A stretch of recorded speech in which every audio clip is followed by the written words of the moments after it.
Hey everybody, this is Rydo and we're back to another recording of Hearthstone. Today is Monday, September 10th, and Windows 10 decided to update, which caused me quite a bit of trouble getting the audio.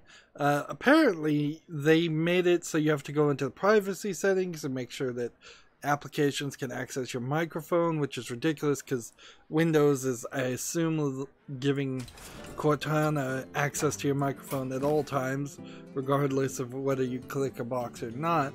Maybe there's some settings to disable it that you can do. But just in generally making it so that the way Windows worked yesterday is not the way it works today as far as audio and microphones, so we may find some things slightly different. Maybe I'm a little too loud, and hopefully everything else will work just fine. But yeah, the one thing and the one reason why people don't want to upgrade Windows operating systems is they don't want things to be different. So with the idea of Windows 10, it really needed to pop up and give a guarantee that we are just going to leave everything the same unless you opt into new features. And that's not what Microsoft wants to do. They want to integrate Cortana and Edge to replace Internet Explorer. They just want to integrate their other services for no real reason. And that's generally why people like Linux, is that you kind of don't need to upgrade. If you are upgrading, it's just a security upgrade. It's not changing features. It's not doing anything differently. It's not draining your CPU and your RAM more. So yeah, that was the frustration. However, the good news is I started playing Dead Space 5, and I've got about 2.5 hours of footage, I would say. So maybe about a quarter of the way through Dead Space 2, not 5. There is no 5 or 4. Frankly, there's no 3 as far as I'm concerned, because it's not on Steam. That game is very weird playing it on Steam, coming out where you start with almost all the DLC is unlocked. There's like a save file editor that can unlock the last bit of DLC that was console exclusive, or at least the suits from that. But just without even changing the save files, you're having an incredibly different experience in which you're given a full loadout of weapons, 20, 30 weapons, and 5 or 6 different suits that when Dead Space 2 came out would have cost a lot of money, or made you pre-order or do something that you particularly don't want to do. So people who didn't do any of that had a much more, I would say, accurate experience to Dead Space 2, because you're supposed to actually struggle, and if you use any of the DLC, you're just ruining the experience for yourself. I'm playing on normal. It feels like with all that DLC equipment, I probably could have gone into the second to hardest level, because the hardest level isn't unlocked until you play the game once before then. Let's get into Hearthstone though. As far as anything else, I have a little bit of scheduling to do, but mostly I just need to focus on getting Dead Space recorded and getting it out there. Let's see, I need to play as Druid, Rogue, and 40 even cost cards. This will come back tomorrow, which is odd because there's going to be some scheduled maintenance tomorrow. But I guess we'll get it on Wednesday. Let's hop into a game. I've decided, or at least I'm 99.9% of the way there, that we should do a monthly revisit of HS Replay, or I should do that off screen, just to see, look, how much dust do I have? Do I want to save up any dust or craft anything, or did I just get enough packs or new cards that I could potentially rebuild some decks and try again? That's not gonna leave decks with super long win-loss ratios for the HS what is it? Hearthstone Deck Tracker, HDT, I guess is what I meant to say there. But on the other hand, it's all in the idea of trying to get more wins in the amount of time I play. Inherently, it's still very much an issue of this game wants you to play this game and only this game. And if you dare to play any other games, you're going to be penalized by the fact that you just won't make it to higher ranks. We've got a decent amount of news. In the Windows update, I've also had some weird issues. I'm not sure if they're all related or not, but in the middle of recording,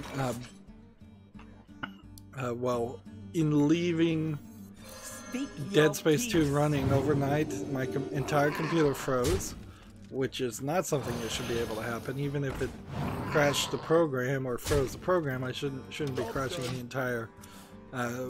entire computer. So that might have been a Windows 10 update issue, but also Chrome somehow lost its session, so all the tabs I had open were closed, and I had to go through painstakingly reopening every tab I had.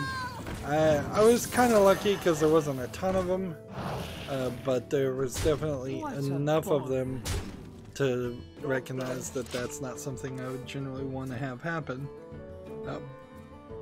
Chrome is programmed very poorly in its history, where you can checkbox items that are in your history, and it will give you a box to delete all of those things from your history, but it won't give you a box to just open all of those tabs back up.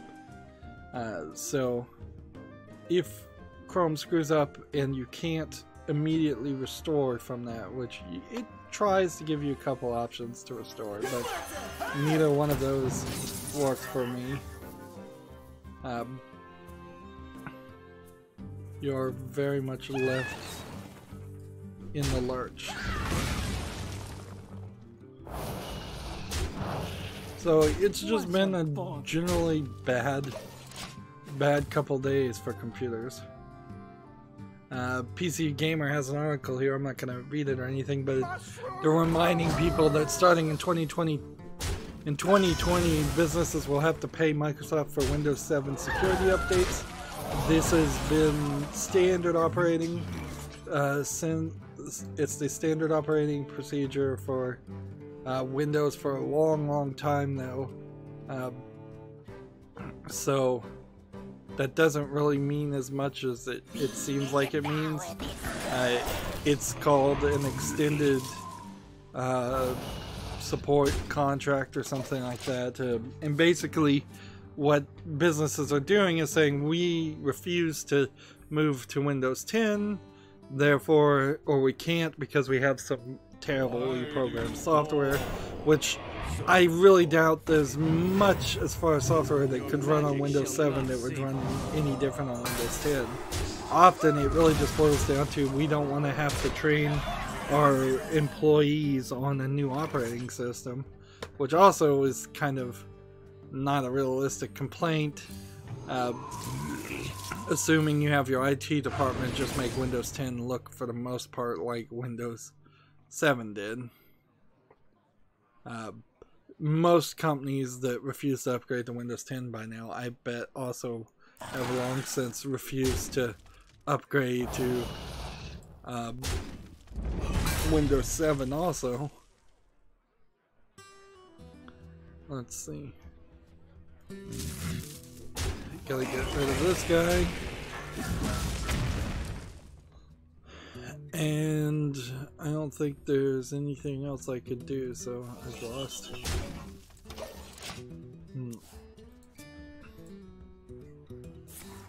So I think that's pretty much it for the non-video game news.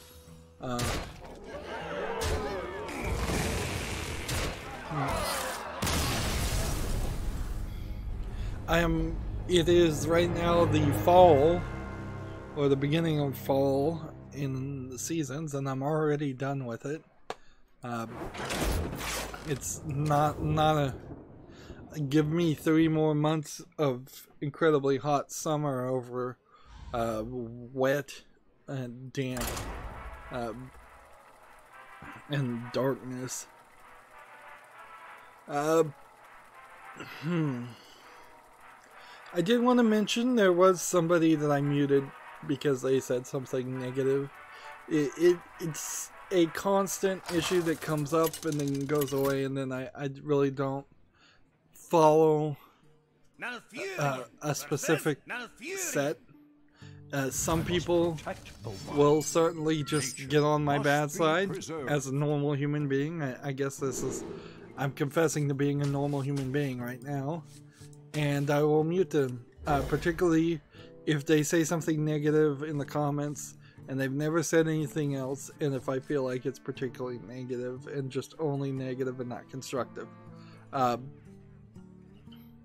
The problem here is when you mute somebody, you kind of don't have a good list on who was muted last. So I could go and unmute everybody that I've muted from my channel. I don't think that's a good idea, because there definitely were people that deserved it. I would argue that perhaps in my preaching against censorship, I should have been a little bit more tolerant of that comment, but I'm really 50-50 on it. I'm so 50-50 on it, I kind of don't care one way or the other, but I also don't want to just to turn into a tyrant.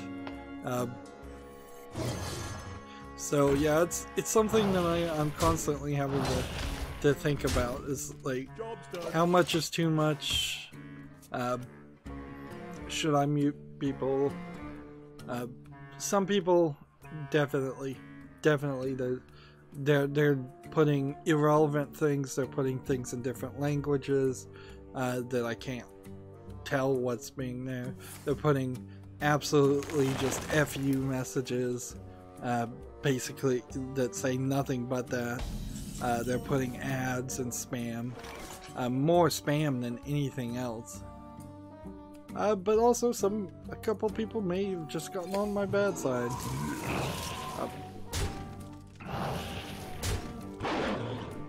And of course, in admitting this and admitting to being human, there will be people who want to attack me, who will use this against me.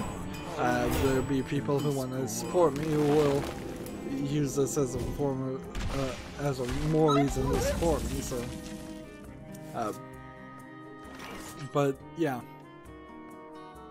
I definitely thought about that. I definitely thought and looked to see if I could unmute that guy. I'm still very much anti-censorship. I would argue there's slightly a difference between responding to my YouTube channel and all of YouTube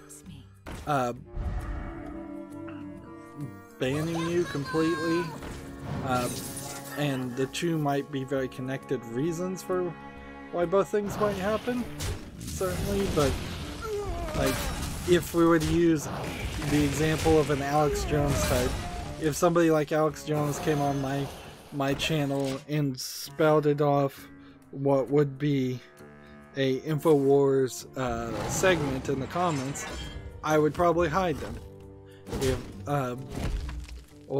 I'm not sure if I'd really report them at that point, but I'd probably hide them and go, well, this is my channel, this channel's about video games, it's not about whatever you're talking about in that scenario. But I still would kind of prefer and think it's a smarter move in general to just have InfoWars and Alex Jones on YouTube, so that you can have people see what he's saying and criticize what he's saying and disagree with what he's saying, instead of pushing it down into this underground dark web type form of communication and feeding into the idea that there is a liberal agenda conspiracy to to ban conservatives, which, you know, Alex Jones certainly played. He played his cards very, very well in knowing that he was about to get kicked off of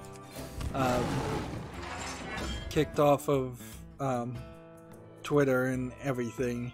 He went and harassed or questioned or tried to interview, depending on how you want to describe it, the CEO of Twitter, and then the next day he's off Twitter. So yeah, that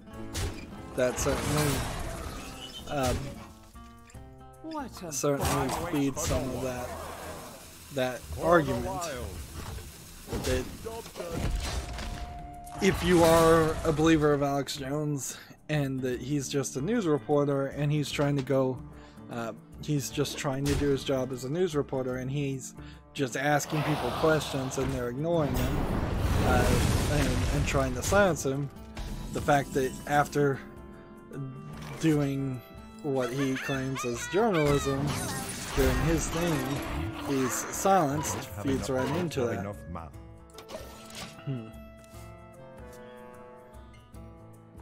Like, it's actually very good at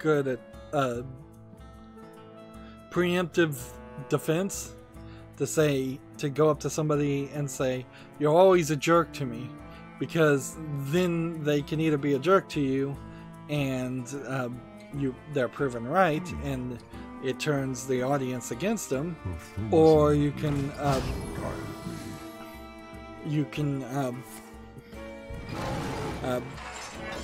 or that person can't be a jerk to you, so it kind of works either way.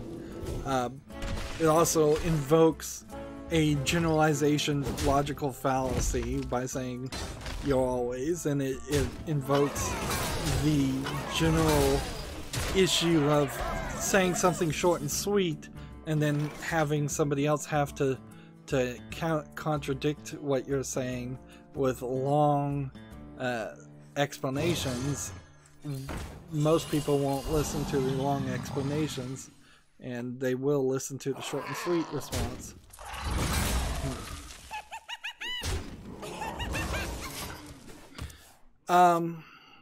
Yeah. So, yeah, I'm still anti-censorship. But I also am for curation of your own channel. There is a difference still between what would be the public soapbox or the public venue or whatever that is YouTube, and what is my private channel and what I allow on my channel. My channel is not a public soapbox, and I have to, I guess, remind myself of that. And clearly, almost certainly, nobody else cares about this but me, but whatever. But I take it seriously. It's part of the idea of being a professional. It's part of the idea of being ethical. It's part of the idea of just doing the right thing and trying to earn credibility. Moving on though, PC Gamer has an article. Halo 5 might be coming to PC, skipping 3 and 4, which I suppose that's slightly understandable, that they would not really have it within them to port Halo 3 or 4. It's been long enough that Halo 3 and 4 probably don't run the best as the best experience anyways. Like, very few people these days are still playing Halo 3 and 4. There's definitely a niche audience, but a lot of those people have found something, whether it's The Division, Destiny, some Call of Duty, some something. Like, there's been so many first-person shooter games that have come out since Halo 4, I seriously doubt very many people will play it. Would play them. But when Halo 5 comes out, if it does come out to PC, then I could also see a lot of people who don't want to play the most recent Call of Duty and don't want to play Destiny 2. I could see there being a whole collection of lapsed fans of first-person shooters coming back to Halo 5. And Halo 5 solves a lot of the problems that are problems with games that try to be realistic first-person shooters, because it's not a realistic first-person shooter. And as long as it's not laden with microtransactions or DLC or anything, and it's just a good experience, we could be just getting back to the basics.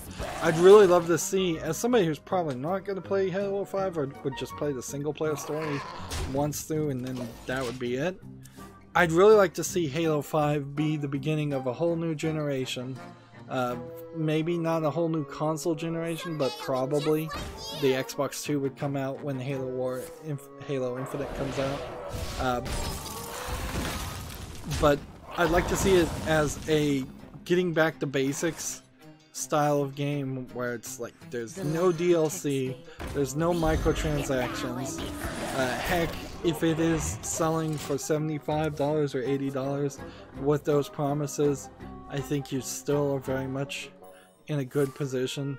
But I imagine it would still sell at $60 just if it's a console seller for the whatever the Xbox 2 is actually called. There's definitely a lot of things that I think could be improved upon. Speak your peace. I fight. I played that wrong. I should have attacked this one. But whatever. There's not really too much. Let's see.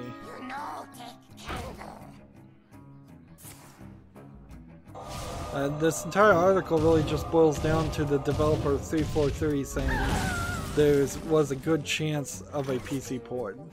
So there's 3 paragraphs in this PC Gamer article for Halo 5 to really just repeat one sentence, which is a little excessive. Let's see. Gematsu has an article. Let me zoom in this a little bit more. Yes, the Windows Update also decided to change how it handles scaling. So, like, a lot of little things have been changed, and some of them actually would be really cool in a general thought, but I wasn't willing or ready to deal with those things when the update came. Like, I feel like what they should have done in any update like this is they should say, hey, on this boot, we've noticed that we can change this one thing. How about you turn on this one thing and try it for a week? And then next week, we'll give you a different thing to try out and see how you like it. But by just enabling things, it's so designed around just forcing people down a path.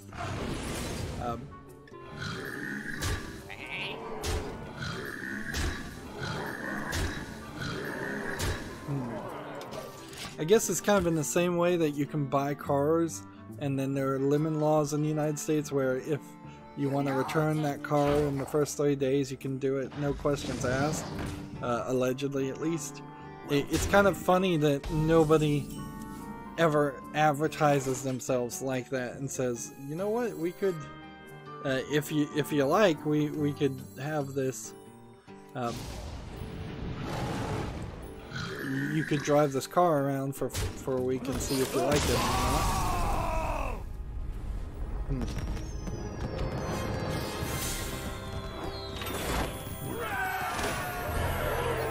There are definitely things that are just integrating services. Like when you click on the calendar now, it wants you to log into some kind of Microsoft account calendar. And I don't want a calendar telling me my next events on my PC. I just want to click on the calendar to see what day it is so I can schedule videos. And it seems like there's no options. All of the settings in Windows 10 are awful. Just the way everything looks visually is awful. Twitter has a new update too that is also visually awful, and all it seems like it does is it works around ad blockers, it seems, and moves the bar that's on the left of Twitter to the bar on the right. And just insignificant changes. And the reason I'm fairly certain you see these insignificant changes is you'll have either a department or sometimes entirely separate company that a company like Twitter will hire and say, why don't you design the visuals for our new relaunch? And that company will not really have any reason to change anything at all, but they'll just change everything anyways to make it look different, so they can claim like they're actually working. It's the same thing with managers too. It's like a manager comes in, they start all these projects. It doesn't matter if the projects succeed or fail really. It's just to make it look like they're doing something. Often the projects are as simple as changing the color of a background. When I think most people, as far as their websites, have never wanted anything to change on their websites at all. Like the new YouTube Studio Beta is a great example of that. It's like you're just changing things, you're not really adding any new features, you're not changing the concept or making it any easier or bringing a modern sentimentality to it. Android's a great example of that too, where it's just like the next version of Android a lot of times does not feel significantly different from the previous versions of Android.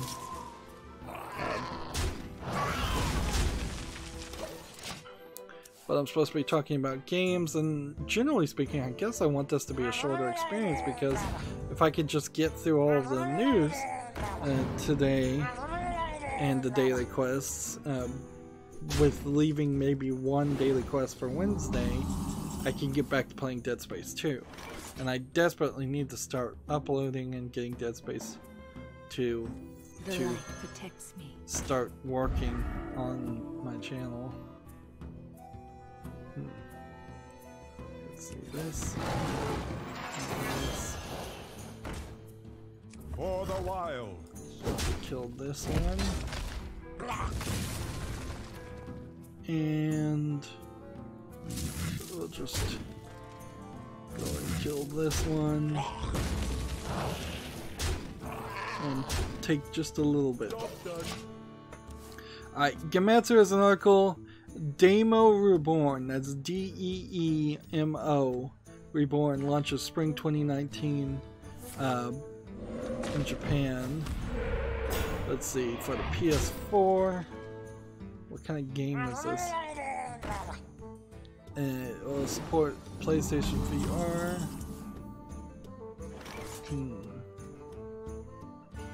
What is this tagged as?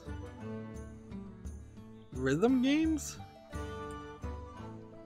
I'm gonna have to watch the trailer, because I am certainly questioning this. What to do?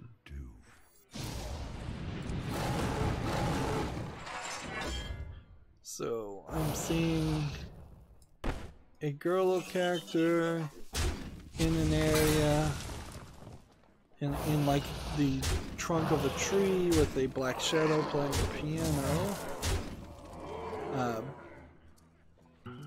Seems like, yeah, you're playing as this girl character and you're wandering around. I fight. Looks like a girl character, it's long hair. Now I'm seeing your standard music experience Waits for no one. that you would have with musical notes going down a lane. I do not get what this game is. It seems like it's a action adventure game that at some point you find things that make you play the musical part of it. Well, this is a very interesting looking game. Unfortunately, nothing here implies it would ever come to PC or very much from even to the west. Apparently, Protect the wild. it is going to include music from a Japanese music group called Egoist, E-G-O-I-S-T. Let's see. This group was originally formed for the anime Guilty Crown.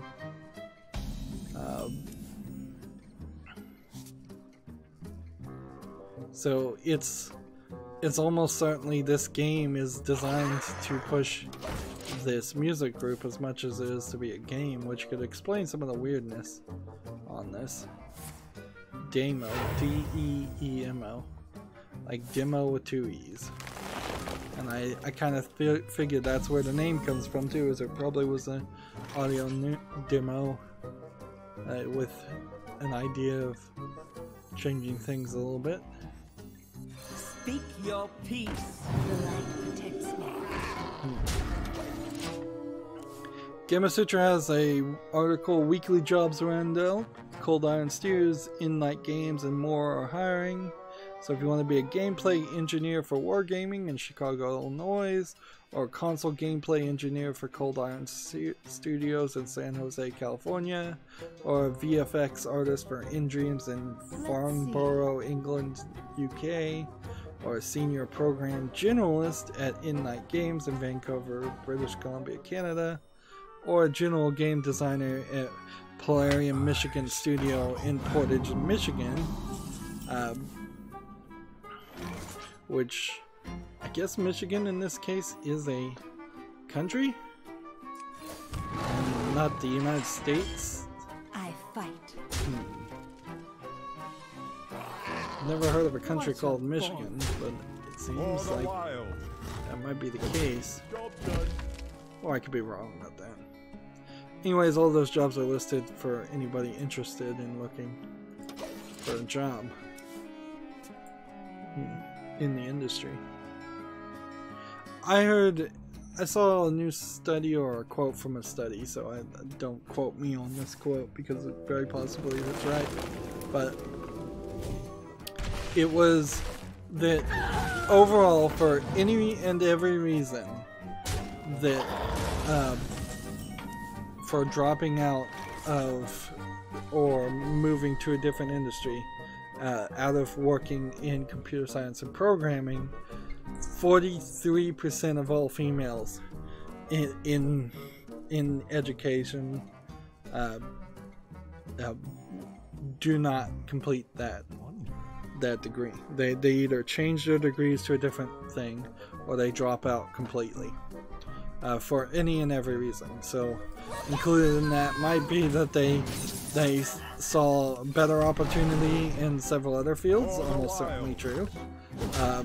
Included in that could be that they were simply going to fail anyways and couldn't cut it, which is probably a lot true too. I wouldn't be surprised if close to half of anybody who goes to college drops out, and I wouldn't be surprised if that was the case for a lot of colleges. But yeah, that is more of the issue, certainly, where we just don't have enough people and enough females graduating with degrees to be able to work in the video game industry to satisfy the calls from the likes of Polygon and Kotaku to hire more people in the industry. It's just that's the case. So if it's really the point where the video game industry needs to give scholarships out, that might be the case.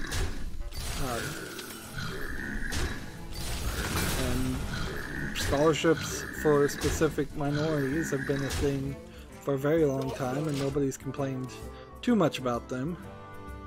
So that would be the solution there.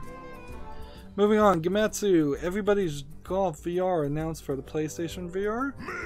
So the Everybody's Golf series is still going pretty well, at least.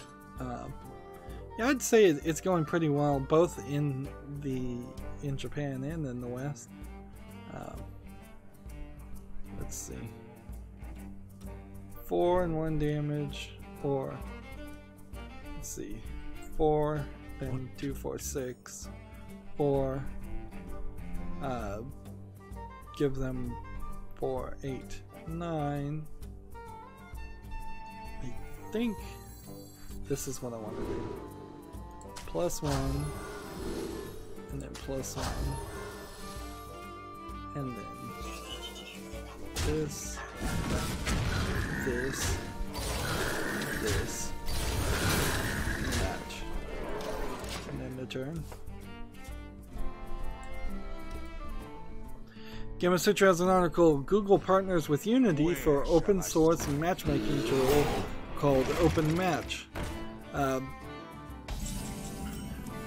So Google has teamed up with Unity to create it in a way so it is engine agnostic, so both Unity and Unreal and any other type of engine programmer could integrate and use the system, I imagine. Matchmaking is something part of the netcode that I'm sure a lot of developers don't want to spend a lot of time on, and we've often seen where matchmaking just did not work the way players expected or wanted it to work. So if that stopped being an issue in the same way that playing audio stopped being an issue in video games, there was definitely a time where you had to do a lot of programming and a lot of jumping through hoops just to get the audio to play right. That would be really cool. Let's see. Of course, this probably is also very early days. Since this article came out September 7th, 2018. So I imagine some matchmaking software that's just programmed by default into things like Street Fighter might work better than anything, although Street Fighter might be the absolute worst example here. I was just picking a random game that I know has matchmaking. This is also kind of a tease in the idea that it's going to tempt programmers who love open source software to say, hey, I've been working for 4 years on developing this matchmaking software for Overwatch, and we could now put that code that we've developed into this repository and use it as and help this project really jump leaps and bounds ahead. So which of course that's what all open software is trying to do, is trying to get people to cooperate and give code that they've potentially already programmed or already have a lot of skill at programming, put that code into the new open source software, which is an interesting thing, because of course the programmer for the Overwatch matchmaking software may not have the 100% legal right to put in code that they wrote for Activision Blizzard into a program like this, and then that can lead to lawsuits down the road.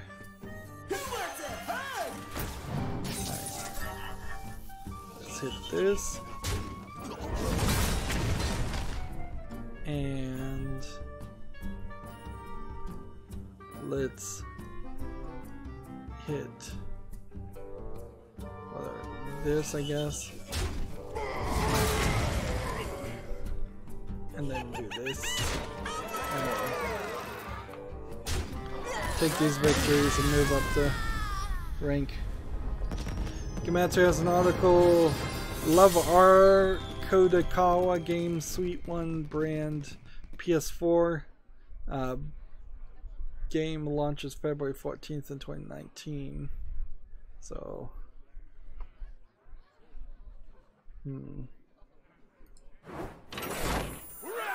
just keep on playing. Now I did a decent number of even cards. The next thing to do would be to play Rogue and hope I can keep the win streak going. Death Rattle Rogue?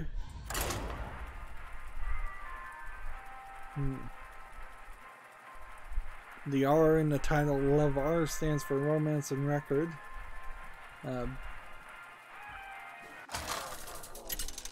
So I'm fairly sure this is just a visual novel style game. Let's skip through the trailer and see what it looks like. None can escape my fury. I actually heard what the engine is that a lot of these visual novels have started using that lets 2D models and 3D models, the newest version of it. It's called Live 2D, and Live 2D Euclid, the newer version, can take 3D models and animate them into little actions and movements right then and there, so you don't have to pre-render responses, and the characters can move around. So with the implementation of Live 2D, which I've started to see a lot more visual novel games use, we're going to eventually see the death of still 2D animations in visual novels, which is probably a good thing. Like, I doubt too many people are going to have a nostalgia for stationary 2D images when they could have a 2D image that would move every now and then, or at least slightly react to you. It's not going to drastically change the games, but apparently Live 2D is also the feature that allows for the 3D touching mini games that have become prevalent in games like this too, where you can poke at the girl and she'll respond to it. So apparently that's where that's coming from too, at least if my sources are accurate. So we'll probably see more 3D poking girls and spots. Although sometimes those just get removed for Western releases. Let's see. Let's do this. Let's do this. And let's do this.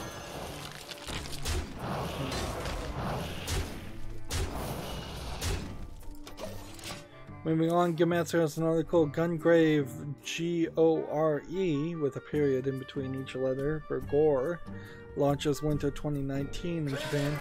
I don't believe the Tokyo Game Show has happened yet, but I think winding up to it, this is just the game announcement season for Japan.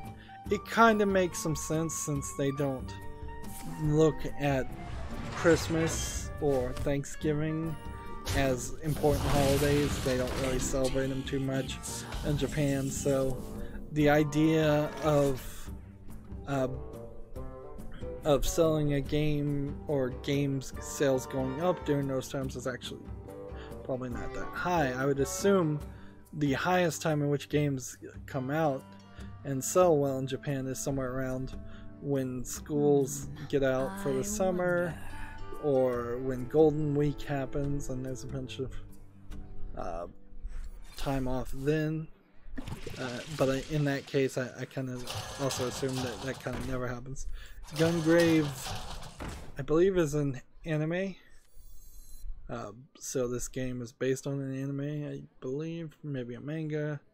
But I've heard of something called Gungrave before, and what I'm looking at seems to be a more hardcore 3D rendition of something like that.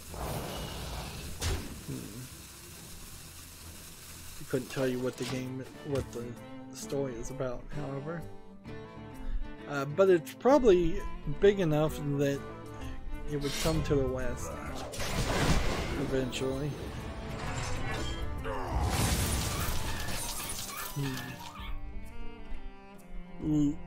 Gematsu is an article. There was a whole list of games that got announced on Gematsu.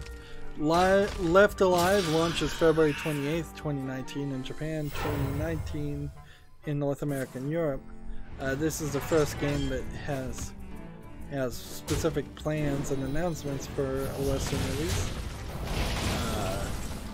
It's publisher Square Enix. Left Alive is a brand new survival action shooter coming to the PS4 and PC. Let's watch this trailer and see what it looks like. It looks like you're going to be, for the most part, in an armor, if not a mech suit of some sort.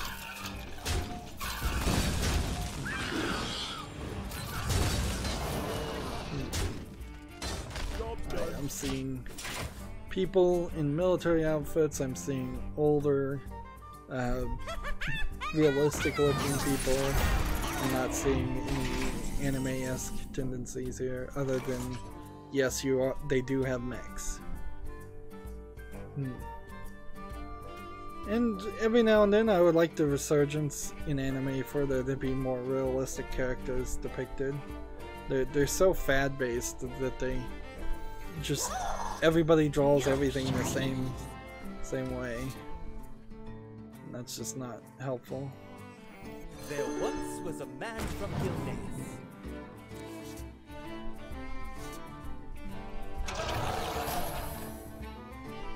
Let's see, here's this. Hit this.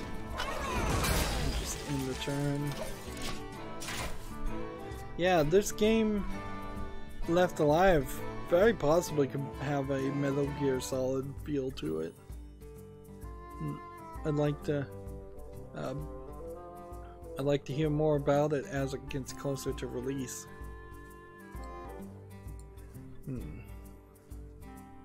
GameIndustry.biz has a article called Jobs Roundup: Activision Chief Marketing Officer leaves for the NFL. Wilhelm Thot, TAHT, joins Do Dreams Board. Spill Games elevates new Vice President of Mobile. So, Tim Ellis, the Activision Chief Marketing Officer since 2011, is leaving his position to take up the same position at the NFL, which, you know, Activision, I believe, had the NFL games, so he was able to Come, try your luck.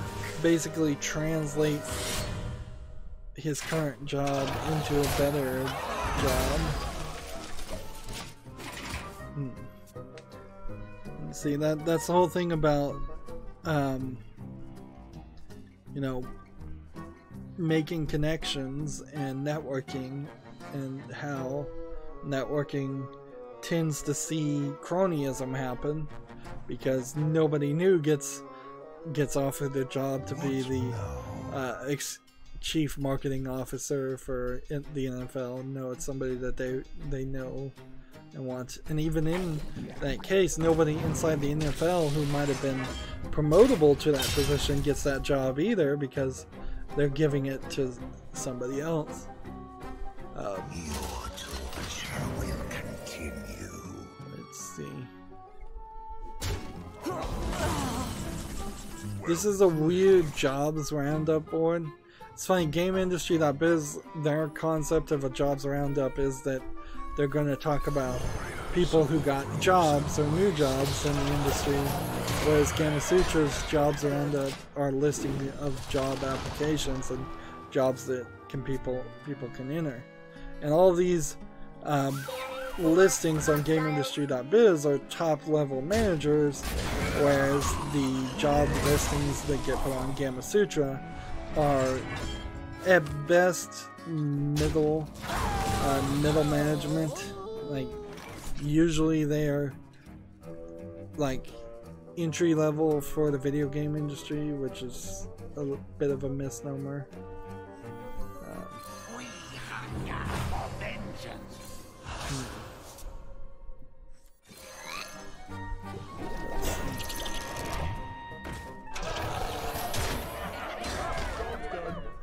Could have probably won right then if I had just played this. Honestly, I'm not particularly interested in people getting promotions or people getting new jobs. Moving on, Gematsu has an article. Dead or Alive 6 launches February 15th, 2019. It will launch for the PS4, Xbox One, and PC worldwide. Let's watch the trailer and see what it looks like. Funny thing about Dead or Alive is, for me and probably most mainstream video game media, it's all really just a talk about the boob physics, the boob jiggle. I really don't have anything else I can say about the game because I don't play fighting games. This is the Dead or Alive that's going to have a Kraken attack you on certain stages. I can say I hope it's a good fighting game. I hope it's better than Dead or Alive 5 because it should be better than the previous version. As I look at it as a fighting game, it looks cool. If I was super into fighting games, Justice is mine. I could see the appeal.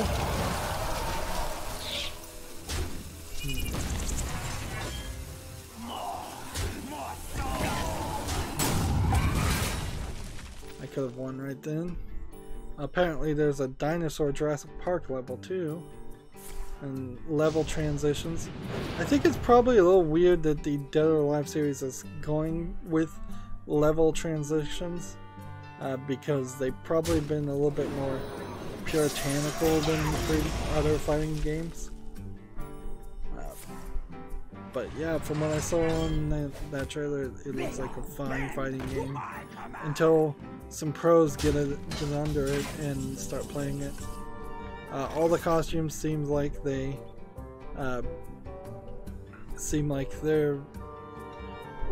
relatively respectable enough in that trailer. Nothing incredibly crazy or skimpy. This is a good point, I think, to transition to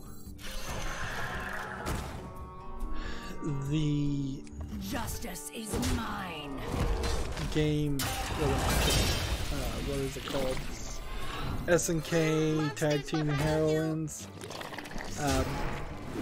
I saw some people playing that, and it's kind of really simple of a game. And weird of a game certainly too, because you have a lot of things flashing on the screen, distracting you with every hit.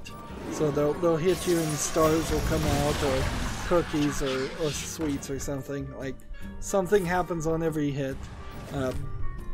When you get a player's life bar down to 0, you don't automatically win in Tag Team Heroines. Instead, you have to do a special move, and if you can do the special move when they're at 0, then you win.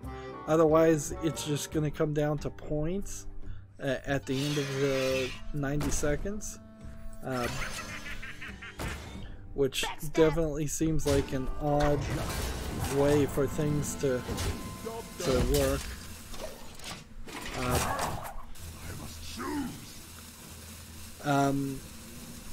It doesn't seem like there's too much weird or too much wrong with SNK Tag Team Heroines.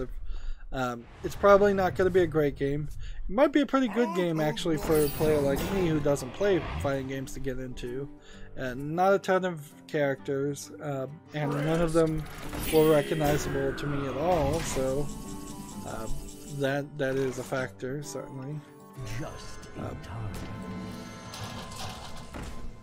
Quickly.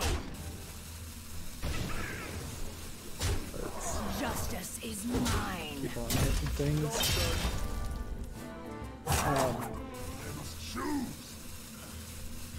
I think if you were transitioning from something that was a little bit more traditional than a Smash Brothers game, I think that's kind of where you're going to be with Tag Team Heroines. And I think you could probably go through the story mode pretty quickly. Let's see, Dead or Alive 6 has some pre-order bonuses and early purchases bonuses and digital deluxe editions. So all these fighting games certainly are designing themselves to be huge money sinks and chopping up the content. Well played. Let's see.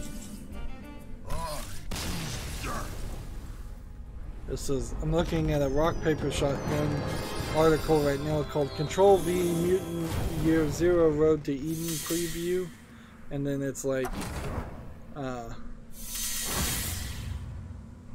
and basically it seems like they're doing a really oddly written bad article where they're taking an old article and just comparing the old article for a different game to the article they theoretically would have written for Mutant Year Zero Road to Eden Preview. Like, really, really bad article, not worth reading, so I'm gonna close that. See if this one loads. PC Gamer has an article, quote, "We have no regrets when it comes to banning toxic players," says Ubisoft. Alexandre Remy, "If you do not punish it, it's going to grow exponentially." I believe one of the things that was in the beta, if it wasn't for Rainbow Six Siege, it was for some game that I believe Ubisoft listed. They literally are banning the word DLC, so you can't complain about the game having DLC in the chat with the other players in the beta. So I mean, that's not toxicity, that's literally just censorship and trying to control the narrative. Job's done.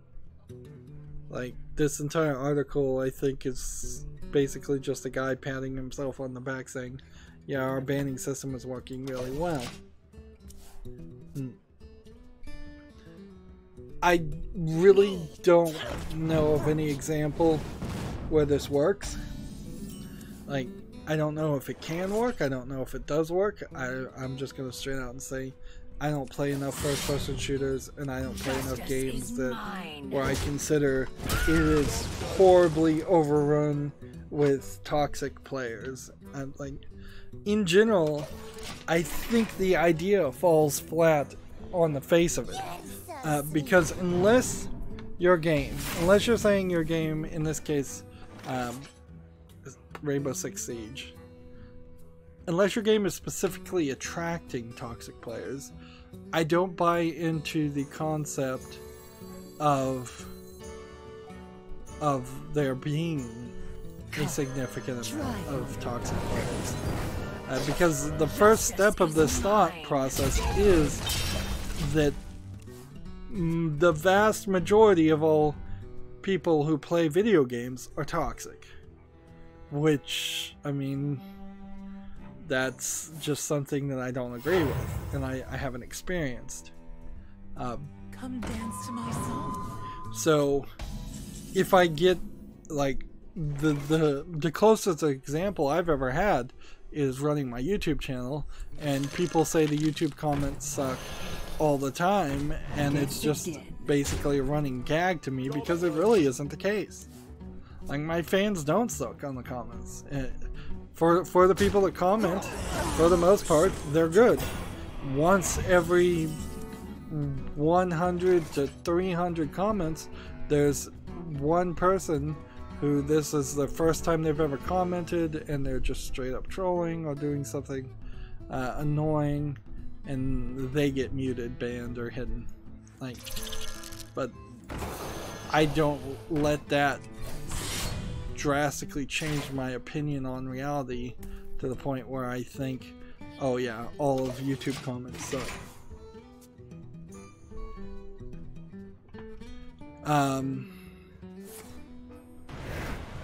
I would say that their idea of punishing by banning toxic players does not teach anything. It's not informative. It's not helpful. It doesn't educate or improve the player base. It just shrinks the player base. And I have to assume at some point, as fewer and fewer people are still interested in playing Rainbow Six Siege, there will just be a point where there's a ridiculously small amount of people online, and some of that will be because so many people have been banned.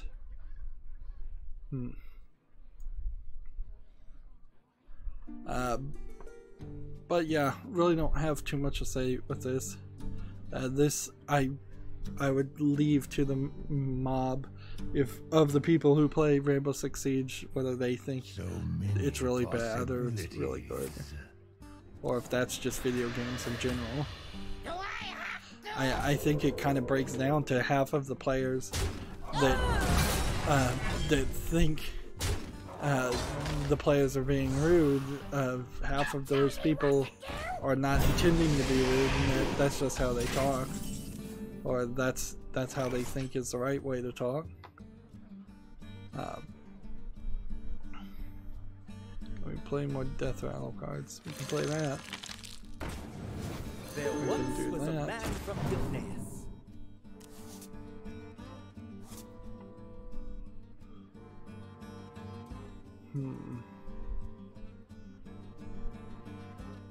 Might as well just try my best. And the turn. Moving on, Gamatsu has an article. God Eater 3 launches December 13th in Japan, early 2019 in the Americas and Europe. The God Eater series is the monster version of Monster Hunter from Bandai Namco. I think that's pretty much all you really need to say about it.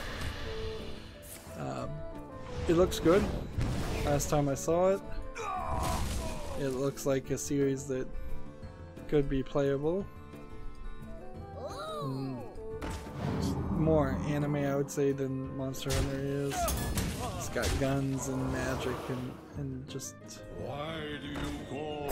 It's a slightly different experience where God Eater is like a post-apocalyptic world, where Monster Hunter is more of a fantasy world. I could be wrong about this comparison completely, too. That may be the absolute worst way to describe it. Okay.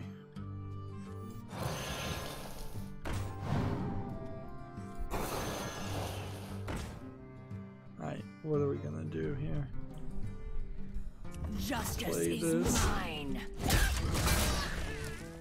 And then hope this works. Darn it.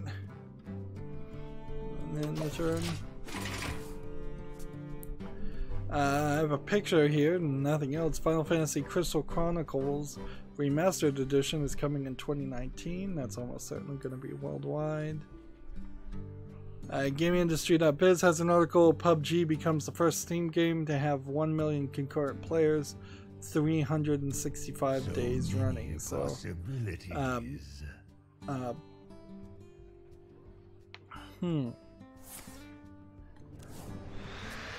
even though it has had a steady decline since January, they still have had over 1 million people play for in 365 days, which is certainly not anything to be upset about. It's really just a great example of how PUBG is dropping the ball as far as having games, having their game improve.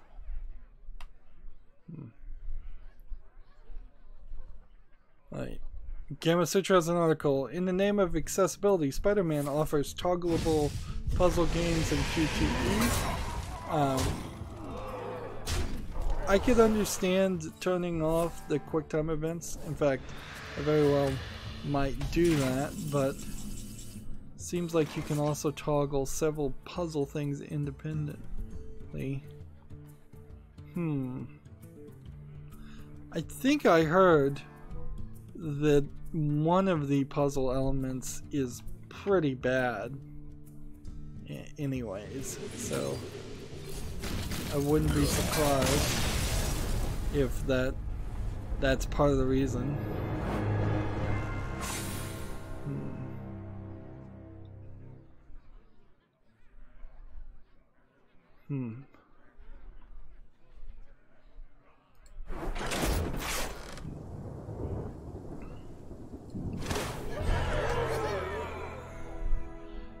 Yeah, I'm not really seeing the picture very well. Like, there's this accessibility menu for big subtitles and disable parallaxing and subtitle backgrounds, QT autocomplete. Let's see. Option to skip puzzles is how they have it, so you can just skip puzzles. Which I think both of those probably are really good ideas for a regular player, let alone somebody who needs help with accessibility. Alright, well, it's been in about an hour, and so this is a good time to break up this recording, and it's a good time to move over to the Asian account. We may be able to squeeze this into 2 hours if I just hurry up and don't take that much time. We really haven't talked about any games that have been on Steam yet. So yeah, I'll move over to the European account and we'll get 2 of those done and we should be good. As always, I ask you to like, share, subscribe, comment, and watch every second of my videos. If you want to friend or follow me on any social media sites, there's a whole bunch of links down below in the description box. And if you want to support me even further, you can friend me on Steam and gift me a game, or support me on Patreon. Thank you for watching. Have a good evening.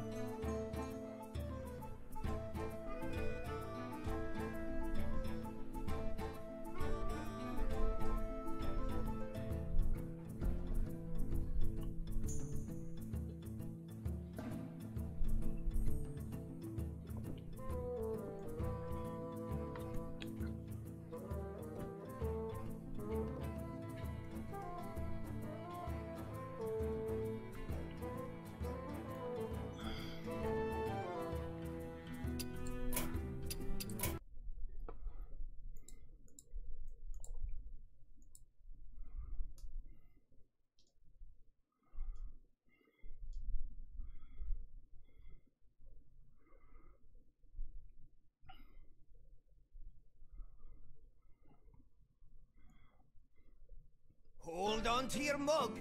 We're in for a wild night.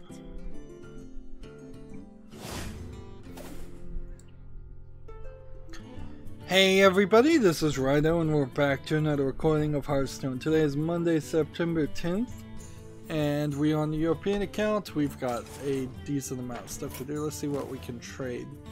I have a challenger friend, so I'm gonna need to try and challenge a friend really quickly.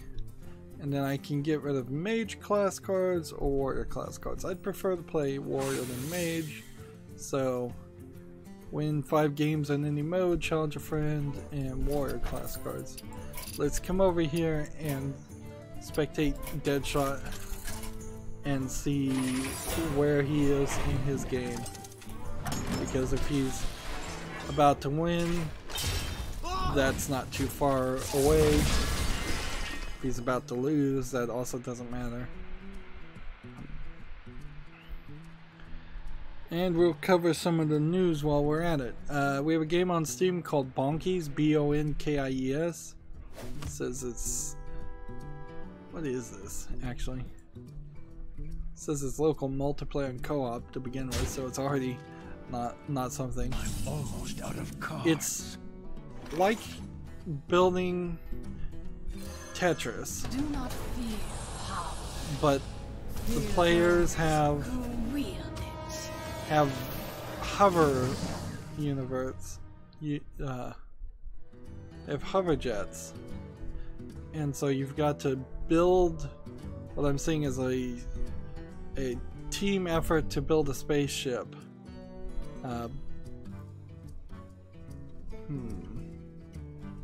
With these little different shapes.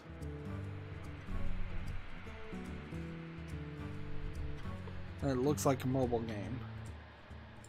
And it looks like it's just this one spaceship. Okay, I'm seeing a couple of things now. But it really does look like it's an early access game for $9.99 that barely has 4 or 5 levels in it, if I was to guess. And it's the first game from this developer, so kind of unsurprisingly, we have a game on Steam not worth talking about. GameIndustry.biz has an article. Australian game site that runs charity gaming marathon for a disadvantaged family. Player 2 is looking to raise $4,000 for the Terry Kempis Foundation. That's all they have to say about this. This is like a really one sentence article from GameIndustry.biz. Jeez. I guess that really tells you what GameIndustry.biz's focus is that they just don't care about people or charities, so they'll write a one sentence interview on it, but that's it. One sentence article on it and nothing more. Moving on, we'll probably talk about that charity a little bit more, and it's kind of an Australian based charity thing. Also, I retweeted that Jenna Bain, the widow of Total Biscuit, one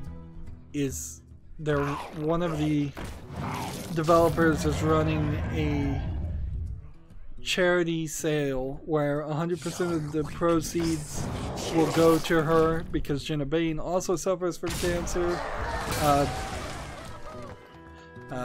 As Total Biscuit passed from that, and she's trying to get treatment.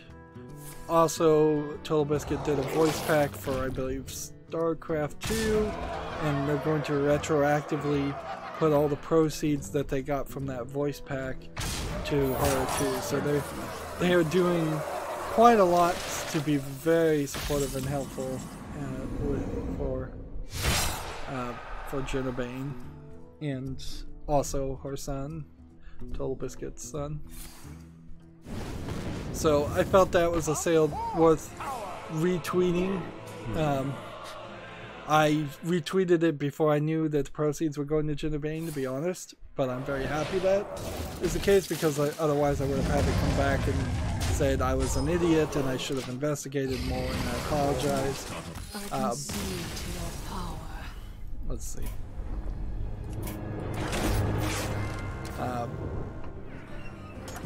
Let's see. Now I'm trying to challenge a friend.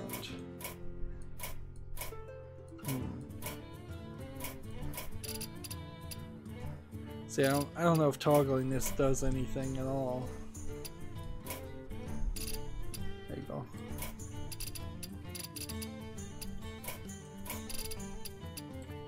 Let's see. I sent out the challenge. Hopefully he responds. Thank goodness. And I'll play Mech Warrior while I'm at it. Now I can just play the game and cover the news. Gamatsu has an article, Persona 2 New Cinema Labyrinth Elizabeth trailer. This is probably not... it's called Persona Q2 New Cinema Labyrinth. I don't know what this is. It might be a cell phone version of a Persona game. You're telling it like all the characters are chibi-esque and low polygon, so yeah, I don't think it's a direct port or remake of Persona 2. Yeah, yeah, it's a 3DS game. Okay, that's what it is. Alright. So I didn't really need to look at the trailer, but I did need to figure out what kind of game it is and what it's coming out for. Let's see. Gamatsu has an article, Level 5 announces Tokyo Game Show 2018 lineup. The full list is Fantasy Life Online,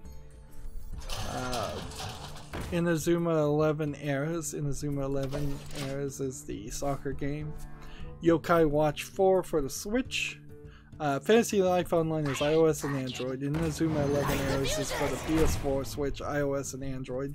Yokai Watch 4 is for the Switch, and Yokai Watch Metal Wars is for iOS and Android. That's a pretty small lineup for level 5, but might be relatively big for how big that company is. I'm not sure exactly how big level 5 is. I've heard of them, and clearly they've worked on a couple of at least Japanese popular things.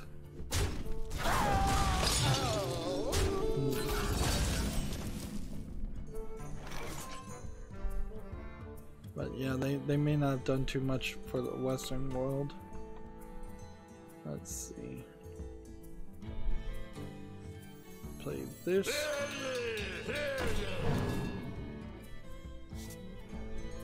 And then this. I'm fast and fury in your face! We've got a game on Steam just called Bingo Bango, which is a platform jumper. It's like a one-screen Unity game, very simplistic things you would have seen as a cell phone game. Let's see, 10 achievements for 99 cents, and I'll most certainly assume that this is the first game from this developer. Yeah, pretty bad. But in reading what Steam considers straight up trolling, I think Steam is even more open-minded than I am as far as whether or not a game should or shouldn't be on their store. Like, I would include the extremely low effort games in things that should just not be allowed. But Steam really doesn't seem like they would. They just want to get rid of things that are clearly trolling instead of things that are just bad. I think, though, if I was to guess, and this is really probably just a jaded opinion, I think if Valve can ever get a handle on getting rid of the straight up troll games or keeping them under control, they are eventually going to have to go back and say, look, some of these games never sold. These games have sold less than 10 copies in over a year. We need to clean up our shop, move them to a list, like a blacklist, basically, of just like, we're not willing to promote or advertise this game. Inherently, I guess that is already the case, because the only people who are seeing the extremely low effort games are people like me who are looking at every single game that's coming out, whereas most people never even hear about them. For example, Deadly Zone is on early access and on Steam, and it's just an asset flip, survival, zombie in the forest, hunting, gathering game. Early access, 10% off for $8.99. I think they probably need to fix the end user license agreements issue too. Like, there's a lot of extremely low effort games that are demanding people agree to ULAs, and I don't feel like that should be the case. Like, I feel like unless you're a AAA publisher or you can make a specific appeal to Valve, why you need to do an extra EULA, everybody should just be held to the Valve EULA, and that's it. But then again, I also feel like all end-user license agreements in the United States and around the world should just have to be registered and standardized throughout the government. It'd be really nice if there was only one cell phone contract that all cell phone companies used, because it was government mandated and registered, and that way people can't make little changes. They can't in some way pull some shenanigans. Lawyers can say, we know this contract backwards and forwards, we know how this is going to work, we don't have to fight the same lawsuits over and over again because the contract is slightly different and thus has to be reinterpreted. I'm lost and furious! This will be 7 if I do this.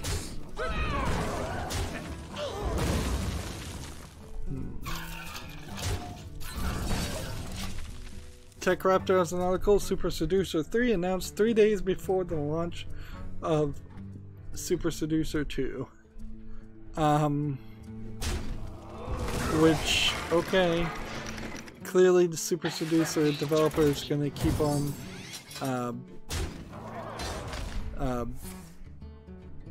on doing his thing, and I think as long as people keep on buying it, whether for a joke or a troll or whatever, he's gonna keep making money by doing these things. Let's see.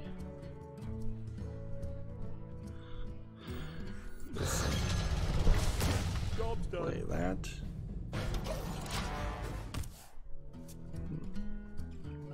That being said, I kind of wouldn't be opposed to playing all of the Super Seducer series, as long as they don't devolve into just garbage. I mean, you kind of already know they probably are garbage, but I would probably play them just out of curiosity.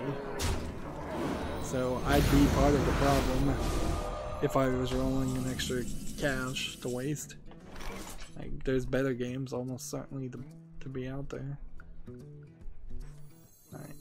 This and this and this. Some random legendary minion.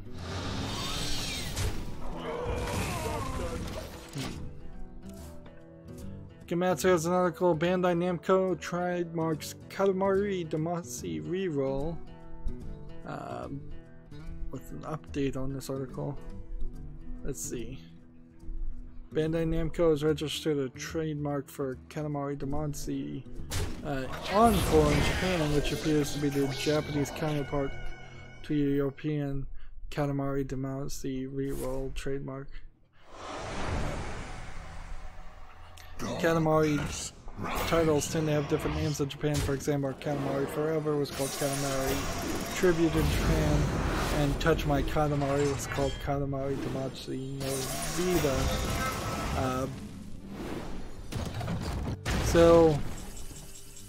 seems like there's going to be a new Katamari Damacy game, which is interesting because Donut County was basically that game already. Or similar enough that there are a lot of comparisons were getting made. Okay. I have this like corrupting mist that I think is gonna kill my character anyways. So I'm gonna go and hit this.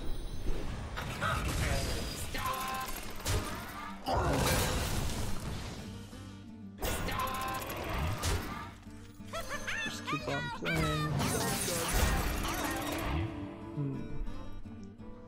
In the turn. I'm still playing just my friend here for a challenge a friend. It's been a rather long game. Next we have a game on Steam called Lawless Lands. See, it doesn't look great. Suffering from dark screenshot syndrome and being an RPG Maker looking game, which those are two combinations you don't run into very often. Usually an RPG Maker game is bright and colorful, but they've darkened everything out. Interesting. Early access 15% off for $5.09. No, thank you for that. And let's see. Is this yet another developer who has not released anything else? No, this developer has released some other things, but they all look horrible. So, leave that alone. Hit that, hit that. I have to remember there's no rope when playing a friend, so I don't want to waste that time. We already talked about Dead or Alive 6 coming out in February.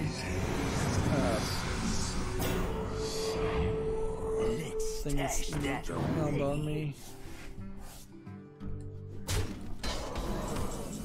Where was I?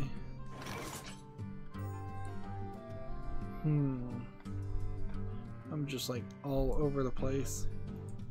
Yeah, so let's just... I guess I need to probably move back towards the left side of my browser. Like the new option I'm using for closing duplicate tabs seems to have messed me up in some way. There's a game called Touhou, T-O-U-H-O-U, Big Battle. It's also got some Chinese characters in front of that. It seems like it's a kind of 2D sprite characters, with little anime chibi girls fighting in large groups. Or each group has like its own flag and there's like one leader that's directing them. So yeah, it looks like an interesting little battle game. Can't immediately say that it's bad quality.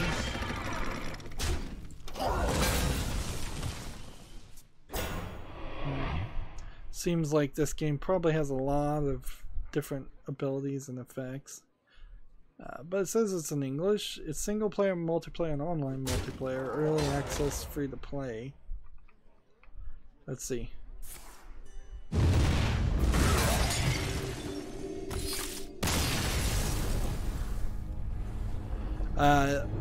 Looking here at the recent updates, it says about English version.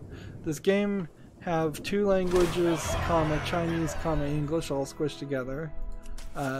We're so sorry we start to work for the English version too late, so there will be a lot of things didn't complete, but still could play, I think. We will try to fix it in the next 2 to 4 weeks. Can anybody want to help with translate? So yeah, a really, really bad, rough translation to English, almost certainly. So yeah, I can close that tab pretty easily. Let's stir. Register issue. I have no idea what he's asking about that. I'm gonna say it worked. Because I think he's asking me if it didn't register. Of course, chatting. We need to now play warrior.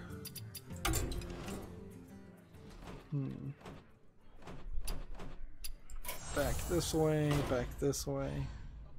and play.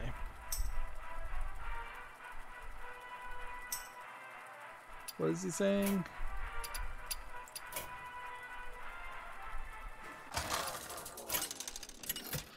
You had 2 HP, you should have survived after Hellfire because of the mistress. None can escape my fury. Victory or death! Oh. Whatever.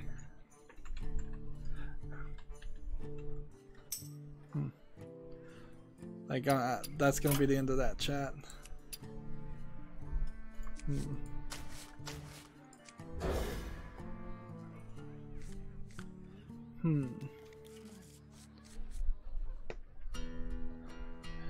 So I need to get back over to the left side of my news, and it seems like now when I open a tab, it opens right to the right of the tab I'm on, which seems odd. Job done. But okay. So let's start covering this news. The decent chance here I'm not going to get into much of a rant. This story is such a mess. Like, it really is such a mess for yeah, let's see. Maybe intentional, but could be a flaw in the mechanics, since lifesteal should work the same way. I don't even know what he's talking about. Clearly he's a better Hearthstone player than me.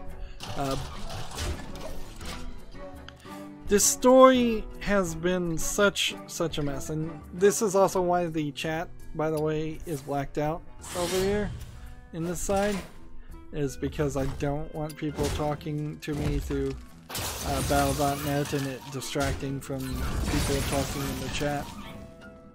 In this case, since I was playing him, it's a slightly different issue, but there have been cases in the past where people friend me on battle.net and then immediately try to chat to me knowing that I'm streaming. But moving on, Gamasutra has this article. 2 Riot employees depart after defending controversial PAX panel. So this is a continuation of that story. Depart is not accurate, at least for one of them, because one of them was definitely fired.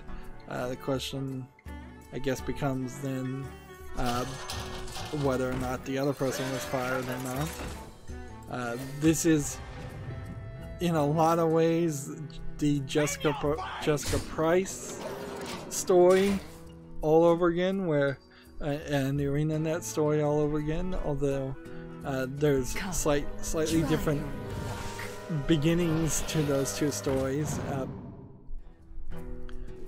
Systems designer Daniel Klein and communications associate Matthias Lehman, that's Matthias M-A-T-T-I-A-S, Lehman L-E-H-M-A-N, Daniel Klein K-L-E-I-N, Daniel D-A-N-I-E-L, in case anybody needs to spell that, were let go, according to Gamasutra. Both of them were let go, fired. Like, that's part of the problem with the English language, is there's way too many different ways to say you were fired, you were let go, you were laid off. They do slightly mean different things. Like, being fired is usually for cause, or sometimes you're fired for not cause. Being laid off is generally an indication that the multiple people are getting laid off at the same time, and so it's not a personal reason that you're being fired. This clearly is a personal reason in the sense that their response on Twitter was not respectful again.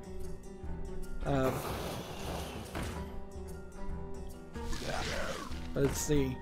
We can, for the most part, skip over the panels and the discussion there.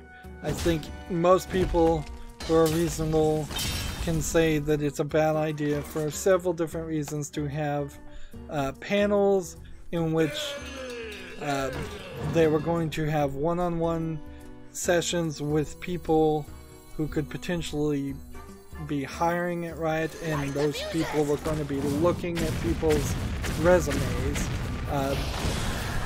That is just not an appropriate type of thing to segregate and say only women and non-binary participants can enter into those panels for lots of different reasons. In fact, so much so that there's a decent chance, although I doubt that they will choose to pursue this, but there's a decent chance that they violated federal law. Because in, I believe it was New York State where this took place, you're not allowed to segregate public events, which include convention centers.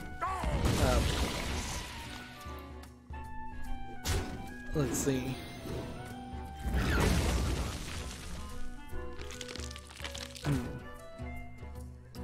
And see, this is really the response to those panels, if I can get off on a slight tangent, is, I think, just more indication that when the first accusations about sexism in Riot's workplace came out, the CEO should have just said, no, this is just a Kotaku hit piece designed to cover up the fact that it's the anniversary for Gamergate, and the fact that Kotaku was heavily involved in Gamergate. I know our fans, and our fans have faith in us. I know our employees and the employees that work for us know that this isn't true. We have a great HR department, and they do their job very well. And had any of these former employees actually filed a complaint to HR, we would have dealt with it immediately, but that's not what they did. Instead, they became disgruntled employees and sat on these stories until they could release them at the time to try and attack us.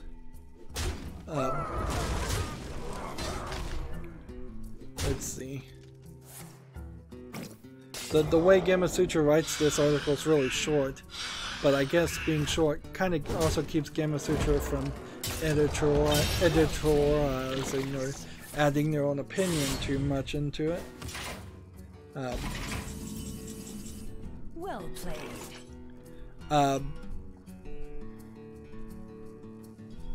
Riot put it in a statement that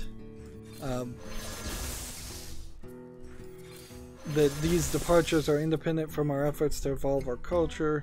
Our culture remains our top priority. We remain committed to taking steps that we need to become a leader in diversity and inclusion. So they still very much are, to use the phrase, bending the knee to SJWs and saying, well, we fired these people, but we still are on SJW sides, and we still are definitely Job's done. Definitely trying to change our culture, and we definitely were at fault for some things. Like complaints I really never felt like were legitimate in the first place, and I still don't feel like it. Maybe that was just because that was my first reaction and I can't get beyond that, but it seems like for a company that I believe has over 10,000 employees, the number of complaints and the type of complaints were incredibly low.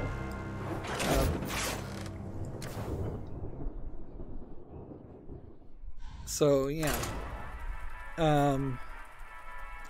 in the end, it does definitely go to show that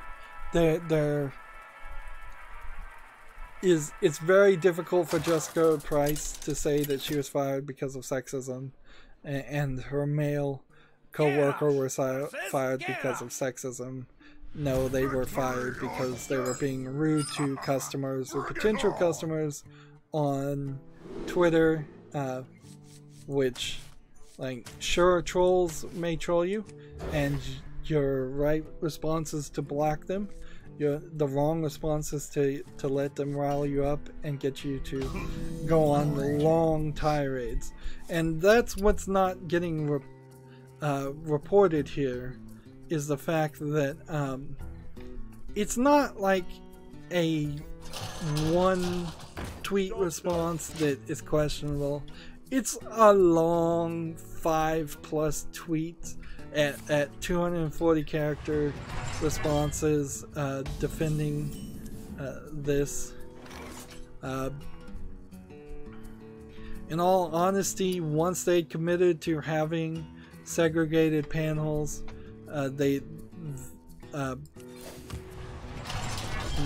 there needed to be basically no response. If people are upset about it, whatever, you just don't respond to it.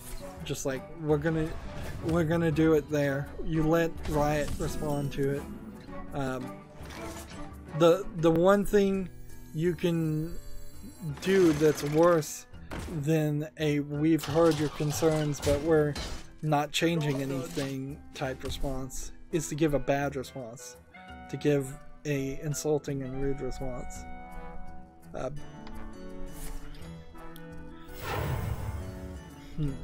Defend the gates. I'm kind of glad, on a personal note, that I don't play League of Legends, though. Like, for a couple reasons. I don't think I'd enjoy playing League of Legends. Anyways, I feel like it'd probably be a very long and time-consuming game, much like Hearthstone, if not a lot more time-consuming. But if I was a fan of League of Legends and all this stuff was going on, I really feel like my love for League of Legends would have been very soured here.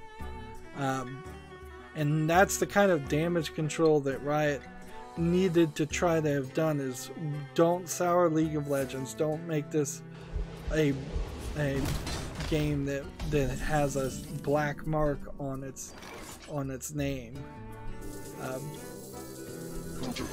But because they, again, bent the knee to the Kotaku article and admitted they were wrong, which never works, they are now in this terrible position. The right response for Riot would have been, we're just gonna focus on making games. That also was probably one of these articles I would have preferred to have waited a little bit before I covered, but I need to get these tabs in the right place.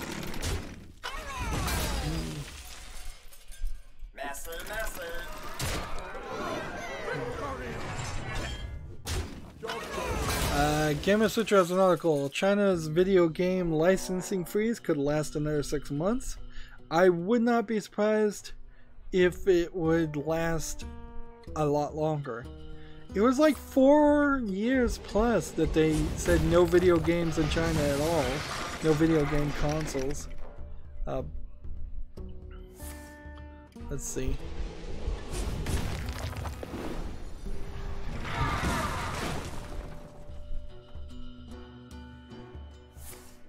This entire article breaks down to: the government reportedly intends to grant the Communist Party Propaganda Department the ability to issue new licenses. Implementing the change could still take between 4 to 6 months.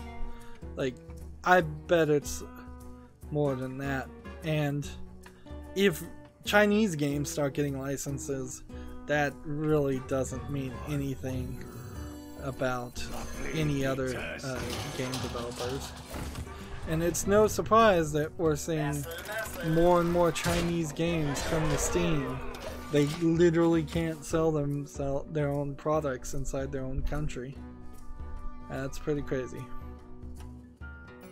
hey, we've got a game on Steam called Legend of Assassin Jungle, which I recognize this game because it was a week ago that this extremely low effort developer released Legend of Assassin Egypt and Legend of Assassin Siberia. So nothing really more needs to be said about that. Don't play those games. Putting out 3 of basically the exact same game in an effort to maximize profits, I suppose, would be what you're trying to do. Okay.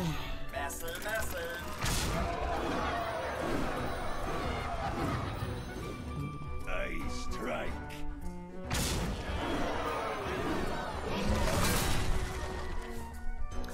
GameIndustry.biz has an article. The German Consumer Association warns Sony over, quote, customer hostile PSN terms and conditions.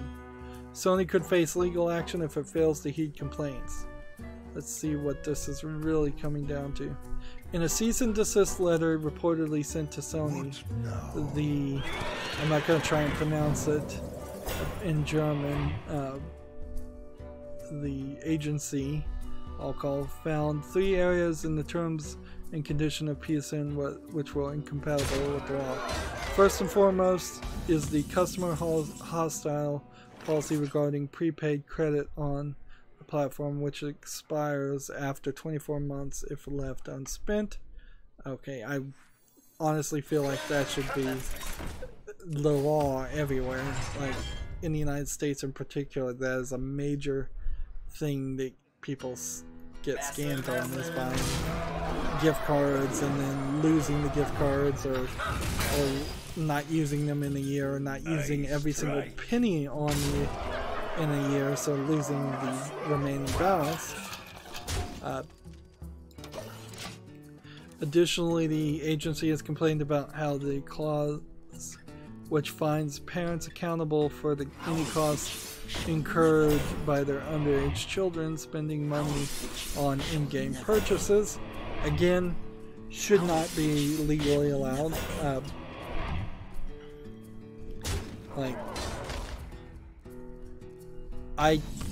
Particularly when the systems are designed in such a way that you don't even have to log in, you don't even have to put in a code to spend money. Like that they're clearly banking on the idea of damage and healing of your hero power. That wouldn't really do anything. Do I have any mechs? Like if I attack there, I die. So let's play this. And let's see. Go ahead and attack here. And then attack here. And then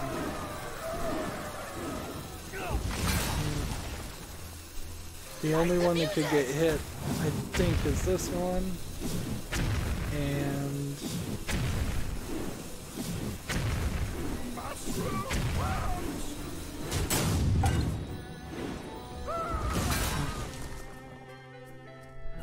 I didn't move fast enough. Finally, criticism has been leveled against Sony's policy governing a consumer's right of withdrawal. The agency found that there's no indication that the customers must explicitly agree to forgo this right without completing digital purchases.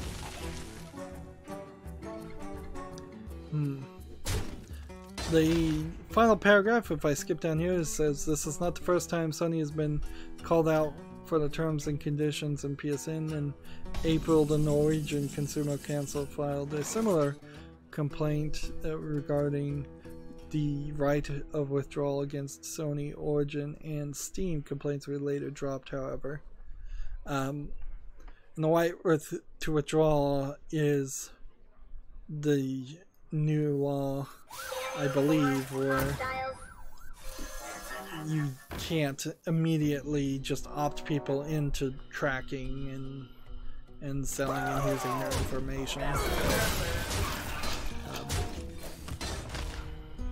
And honestly, I think a lot of people who updated their software in terms and conditions for the right of withdrawal really just updated in a very weird way, where it's just saying, well, then you can't use our software if you don't agree. Just that. And I don't believe that's the intent of the law, and we may see more laws for that. This arguably is probably all good stuff, like stuff that Sony should have its feet held to the fire with. It's a shame that the European Union has to be the one always to try to give any kind of consumer protection. If only, I would say, some of the countries like Canada and the United States could bring our ideas of freedom of speech and freedom and combine them with the ideas of consumer protection and control of industries to the point where they don't become giant monopolies, we could potentially have a nice little merger of policies there. But it's kind of ridiculous that for every one thing you like that a country's doing, you dislike, you probably are going to find two other things you dislike. Moving on, we've got a game on Steam called Arcane, A-K-A-N-E. Says it's a cyberpunk gore violent game. Let's see. What is this? It's a little 8-bit graphics in the cyberpunk world.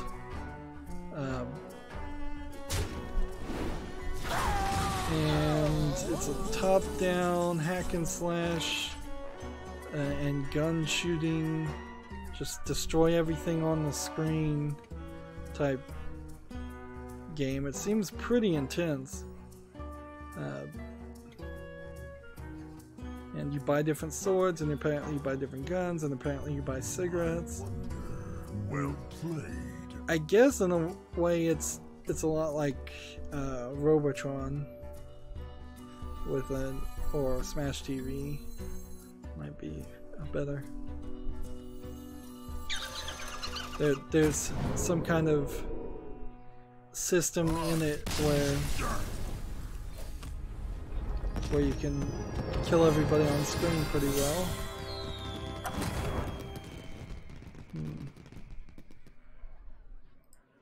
This does not look too bad. I don't like that it's your standard 8-bit fighting game. I don't like the way the graphics look there.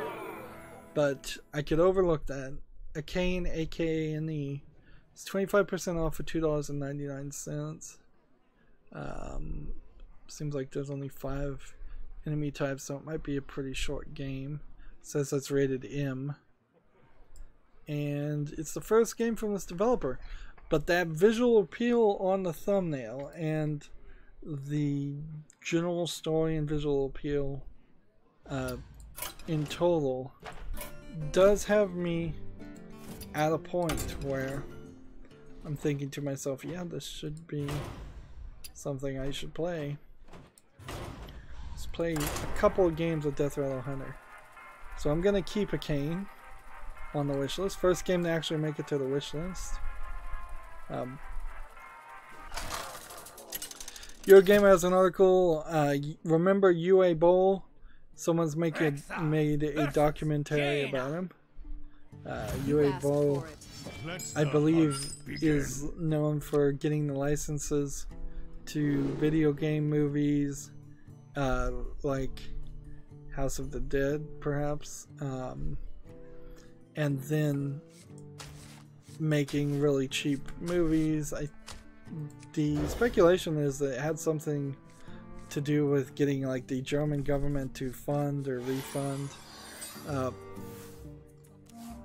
fund the production of the films, and so it somehow was profitable. I'm not 100% sure how, but yeah, he really doesn't have too much relevance to the video game industry, just because somebody gets a bunch of licenses for a bunch of games that at the time would have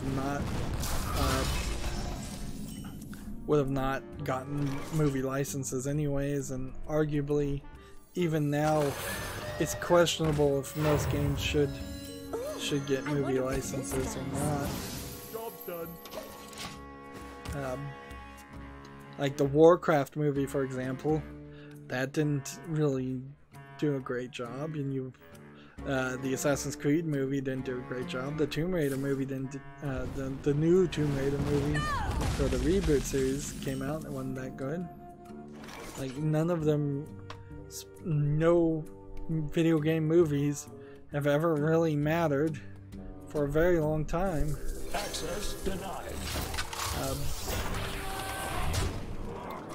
Well, speaking of Tomb Raider, the Shadow of the Tomb Raider game is out, and so PC Gamer is giving it an 84. I'm certainly in no hurry to play Shadow of the Tomb Raider, as I found all that extra stuff on Rise of the Tomb Raider to be unnecessary, and I found the actual single player experience to be long and boring and uninspired and kind of just the exact same thing as the original Tomb Raider game, but worse. The end paragraph sum up verdict of PC Gamer says, Shadow of the Tomb Raider, a great focus on raiding tombs and massively improved stealth combat, making it one of Lara Croft's best modern adventures. Now, I would argue semantics here. Like, there's been 3 games, so one of includes what? The Tomb Raider reboot, and that's it? Or are you just saying all 3 of the 3 games that are modern? Shadow of the Tomb Raider also lets you unlock a low polygon Lara Croft model like Rise of the Tomb Raider let you do. Not really anything worth mentioning there. But 84 is pretty high for a score, so that's interesting and intriguing. I'm now looking at Tech Raptor's review of the game, and we'll see if it concurs or doesn't. Yeah, they gave it an 8.0 great with their summary. Let's see, can I do this? That would be 4. Yes, I can. We can do that. That works pretty well.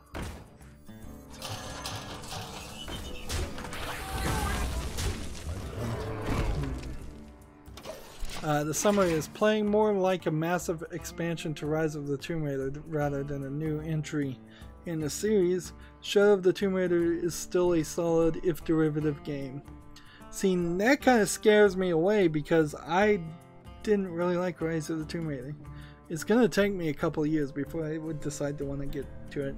But it'll probably take a couple of years before it gets down in price too.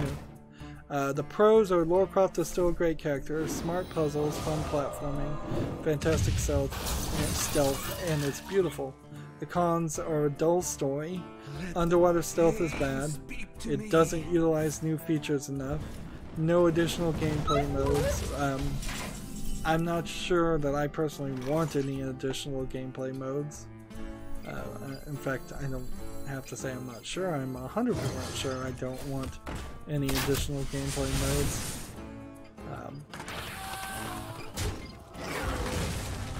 Let's see.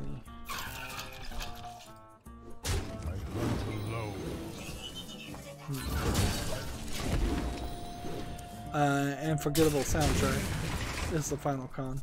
But they're still giving it an 8.0, so even with the cons, it seems like it's really good. Now I'm at Your Gamer's review, and this is probably the first big AAA game to come out.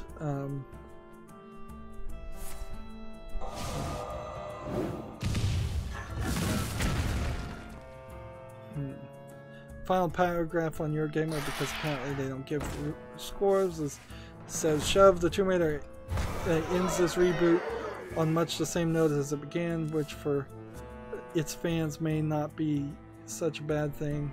This is well crafted and polished experience, and when the game actually gives you full control and leaves you alone to seek out quieter mysteries, it can render you wide-eyed with wonder.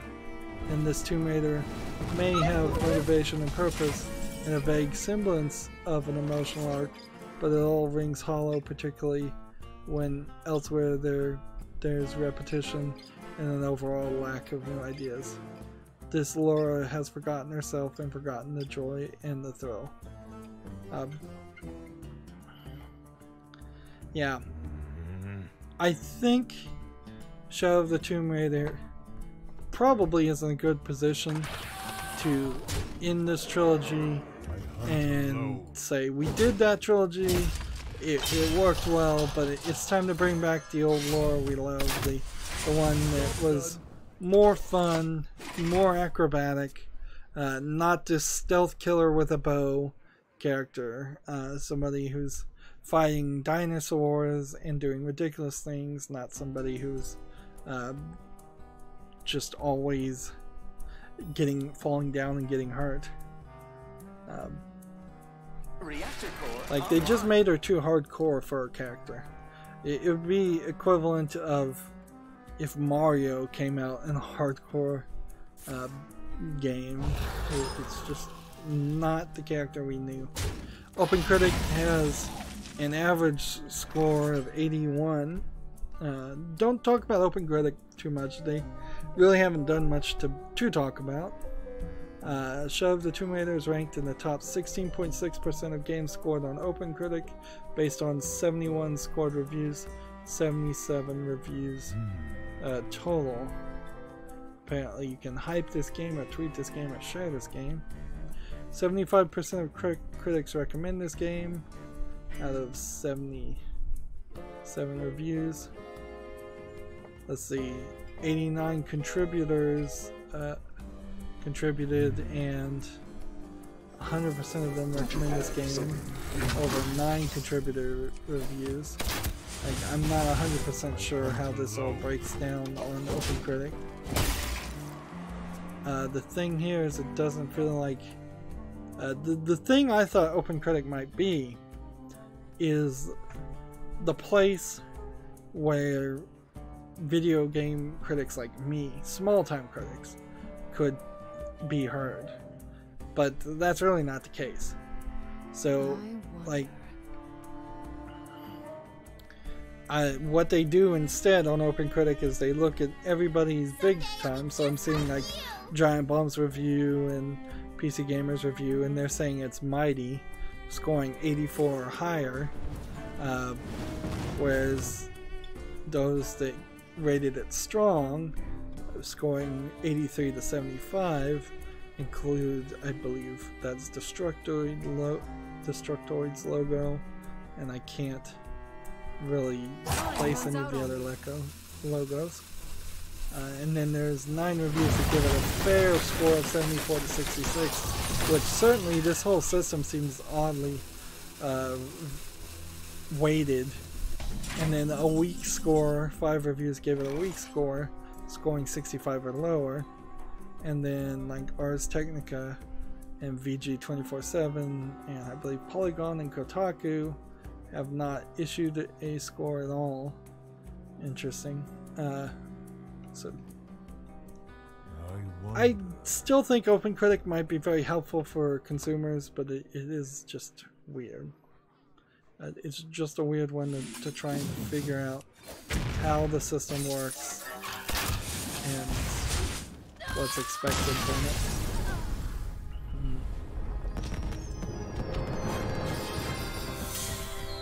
And that, I believe, is the point here. I don't think I started my alarm clock. Nope, I have like 2 minutes right now left, so this is a good point to break up this recording. So, yes, I have to resolve myself to the mob mentality with Rise of the Tomb Raider. I'm not super hyped to playing it right now. If somebody was to gift it to me, sure, I would totally be fine with playing that. Although, I have no idea when I'd find any free time to put it out and scheduled and all, but I'd try something, certainly. Try to get it out there as fast as possible. But on my own dime, I'm not going to be super hyped to play that for at least a couple of years. I need a break from Warcraft. And at some point I wanted to try and go back and play at least some of the older games. And see, I don't think that the reboot trilogy now is going to just end and we're not going to see any other Lara Croft games. I would also say that there's some weirdness in the fact that Lara Croft doesn't seem to appear in any other games. Like, why isn't she in a fighting game at this point? Why isn't she an unlockable character in Final Fantasy? Why isn't there any kind of cross promotion at all with that character? Anyways, what I'm gonna do in between this recording and the next is switch over to the Asian account, and yeah, that will leave us some work to do on Wednesday. As always, I ask you to like, share, subscribe, comment, and watch every second of my videos. If you want to friend or follow me on any social media sites, there's a whole bunch of links down below in the description box. And if you want to support me even further, you can friend me on Steam and gift me a game, or support me on Patreon. Thank you for watching. Have a good evening.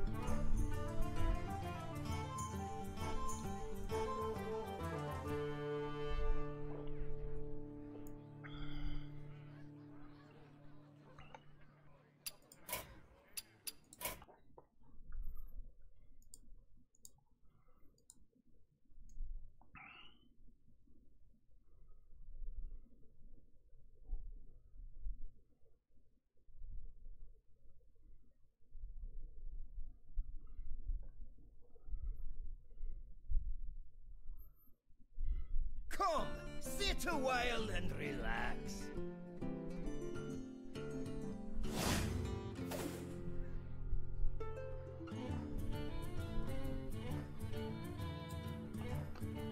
Hey everybody, this is Rydo and we're back to another recording of Hearthstone. Today is Monday, September 10th, and we are on the Asian account trying to get at least 2 of these daily quests done. I kind of need to hurry, as I often say.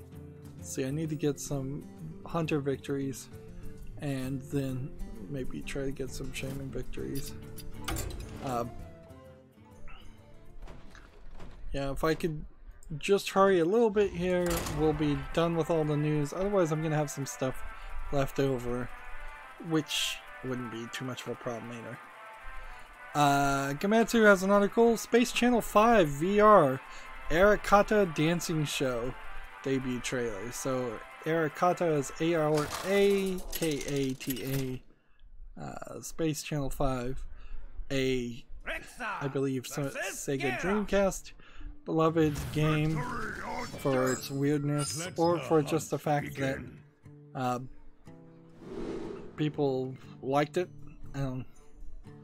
Like, I'm looking at this and it looks like there's some weird characters that dance, alien-like creatures, 70s style space and sci-fi fantasy. It seems like what you're doing is you're dancing to battle against aliens, and so it's like dance battles by teams.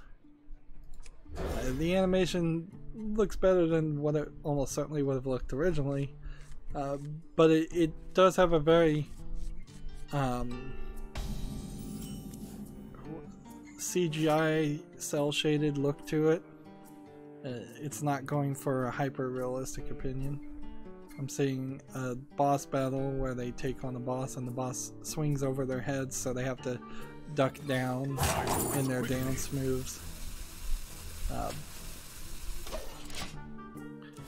doesn't look like it's really much of a game, honestly, but I bet people who love it will definitely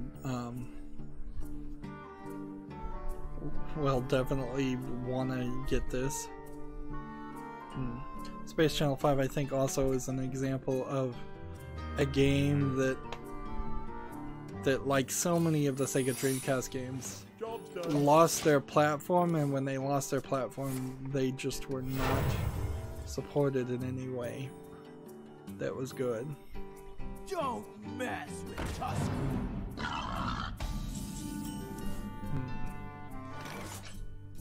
Actually, I'm looking at this video of a Let's Player playing Space Channel 5, and even then the graphics don't look too bad.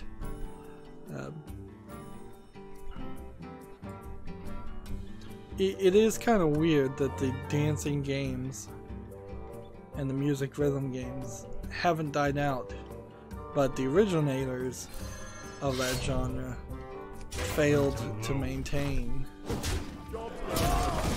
people's interest, and they moved on to other things. I think part of the problem with Space Channel 5 is probably it doesn't have the music rights, and any of these games all fall apart because they don't have the music rights.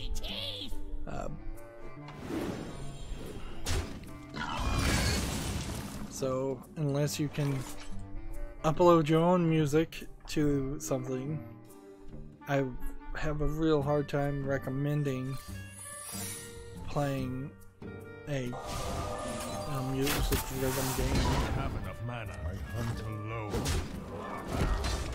Let's see. Need an animal. Take yours, I suppose. Job's done. Next game, we have a game on Steam called Journey to Valhalla. It says it's an early access action RPG adventure game. It's a hack and slash adventure inspired by Dark Souls and Necropolis, according to the developer. It looks pretty generic. A little bit of polish has been done to the UI, but I'm seeing mostly just snow on the ground. I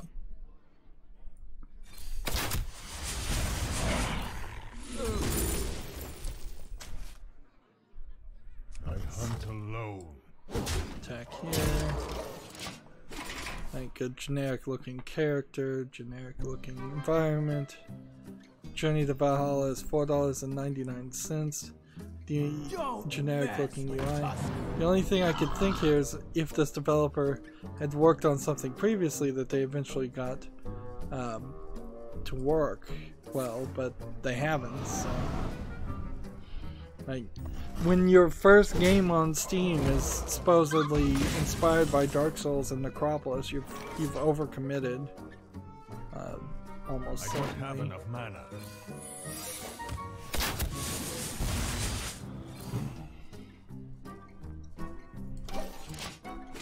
So close that. So next game we have on Steam is called Mad Restaurant People. English and German game. 43 achievements, $2.99. And so this is just another one of these games where you're doing a job, and by doing the job you're serving food to people. So yeah, I've seen so many of these games and not a single one, not even the original one when it first came out, looked interesting. Mad Restaurant People is $2.99, and it's the only game from this developer.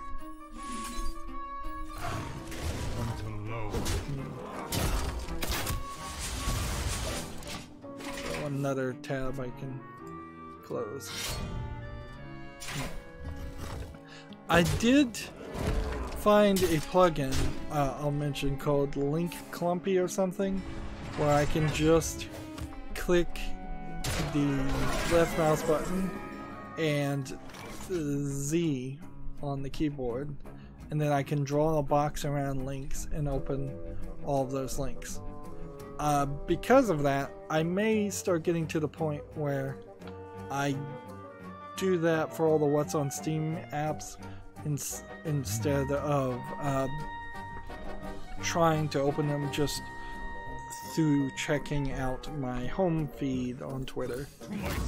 That way, what seems like is happening right now will stop happening, where it feels very much like a small percentage, 1 or 2% of games are just not getting covered. So yeah, I'm trying to change things, trying to make it a little bit more efficient and optimized. The life of a YouTuber is all about trying to find ways to be more efficient and optimized. I was watching a documentary on the making of the Dad Dating Simulator game, which is made by the Game Grumps company, and so I saw some background on just how many employees they had to do the Gaming Grumps, and it's like seven people work to make those videos, and those videos come out, like, is it once a week, twice a week, three times a week? So there's a lot of polish and a lot of work in the background. As a YouTuber who's doing it all himself, I can definitely attest to it would be really easy to get 2 other people working with me to eliminate some frustrations and just allow me to focus on my opinion and making the video content part. And I've certainly said that many times, where just a manager to schedule videos and an artist to make thumbnails and brand. And eventually, I suppose, if my channel got big enough, I might need somebody in charge of just running all my social media accounts and looking at them or looking after them a little bit, so that they can bring things to my attention that I may miss. On the Twitter front, I suppose there was this idea that was getting pushed by people to move from Twitter to Mastodon, but I don't think anybody realistically is going to do that, so I don't really see a reason to.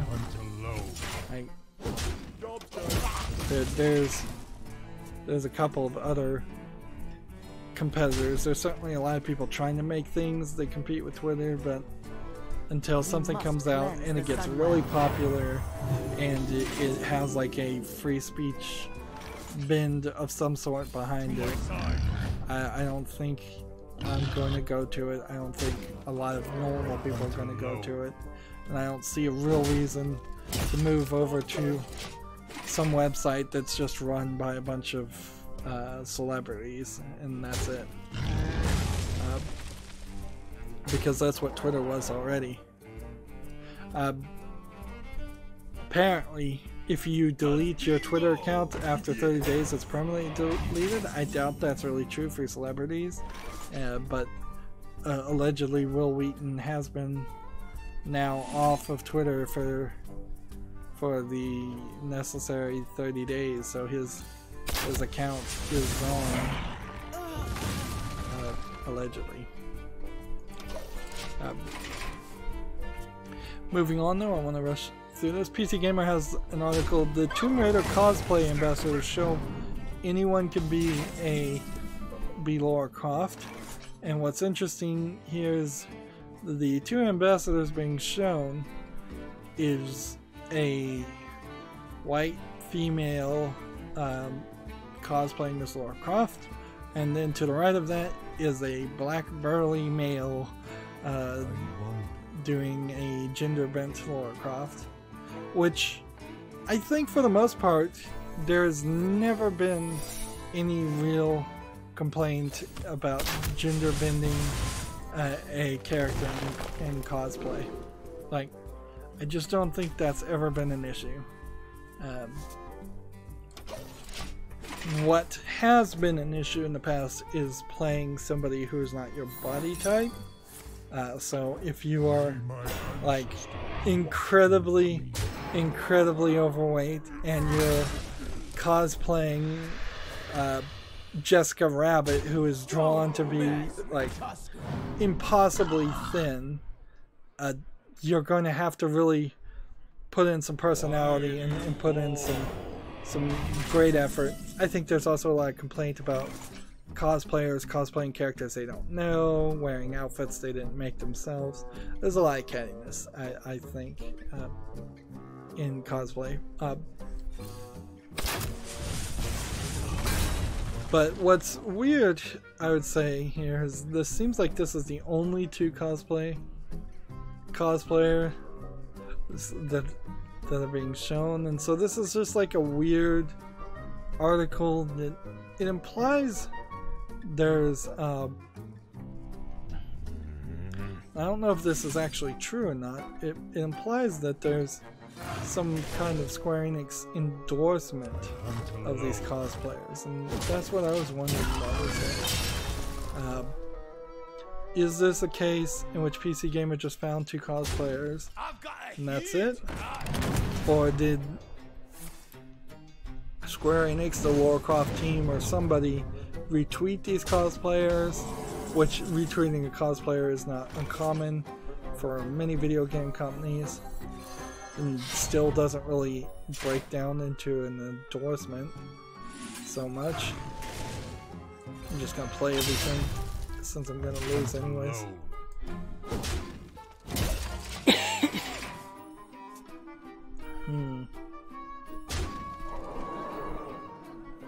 So I'm trying to scroll through this article and just see how this came back.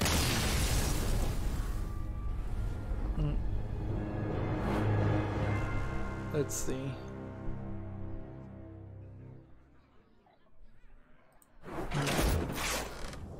Like, this article is very weird because it says, the first sentence is, in car accidents, nobody says, you hit me with your car. We say, you hit me.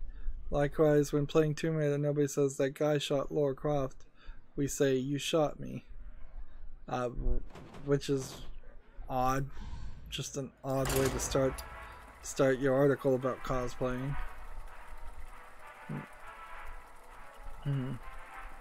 Next paragraph is more on point. There's a community of cosplayers who specialize in portraying Lara Croft, even adopting her surname on social media. It's from these dedicated fans that the official Tomb Raider ambassadors were programmed, representing her at events like E3 in the build-up of the release of the next game of the series. So, Salem Croft, S-A-Y-L-U-M, and Raymond Croft were two of those ambassadors this year. To get the obvious out of the way, Raymond does not look like the traditional Lara.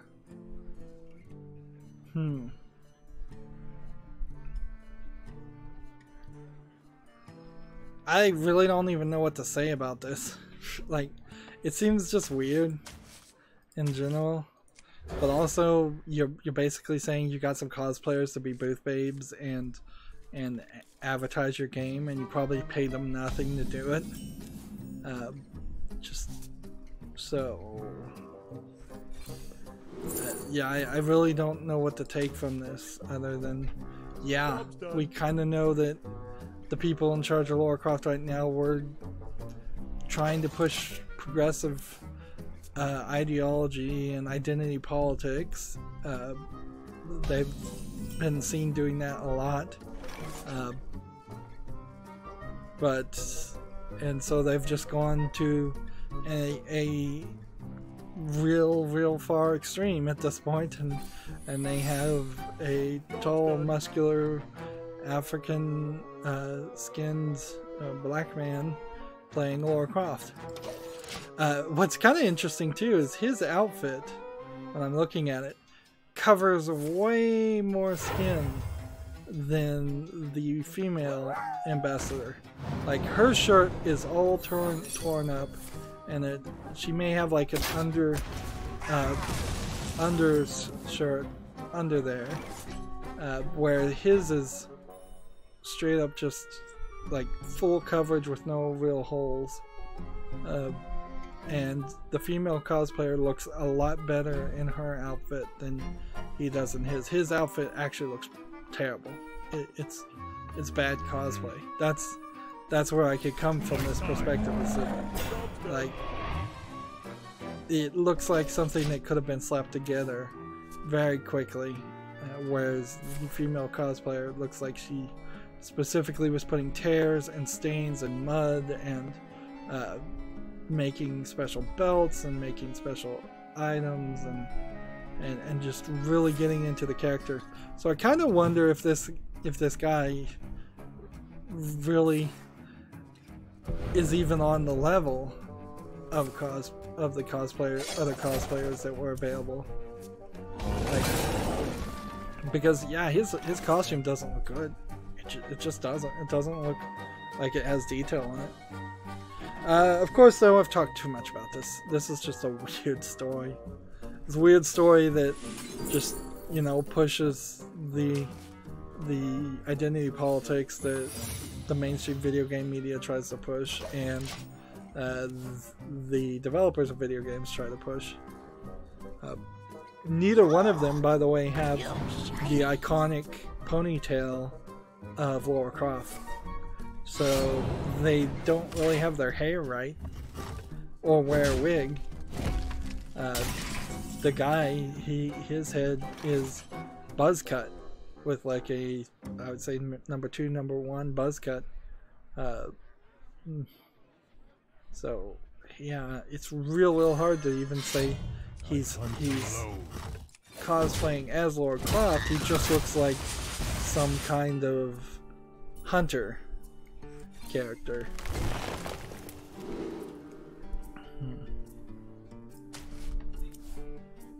Job's done. Moving on. TechRaptor has an article, Valkyria Chronicles coming to the Switch, and Valkyria Chronicles 4 post-launch roadmap detailed. I think I've already heard this from Gamatsu, so I don't think there's anything new to mention here. Valkyria Chronicles 4 launches on PC September 25th, and the original Valkyria Chronicles launches for the Switch October 16th. So maybe you can't play the original Valkyria Chronicles on PC. Maybe you can.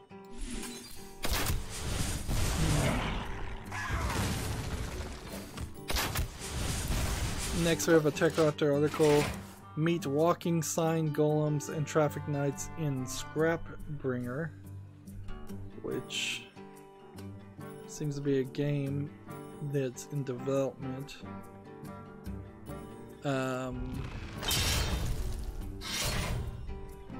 Looks like it's a top-down hack and slash game. It's coming out for the PC and Switch. This game is, but no announcement date.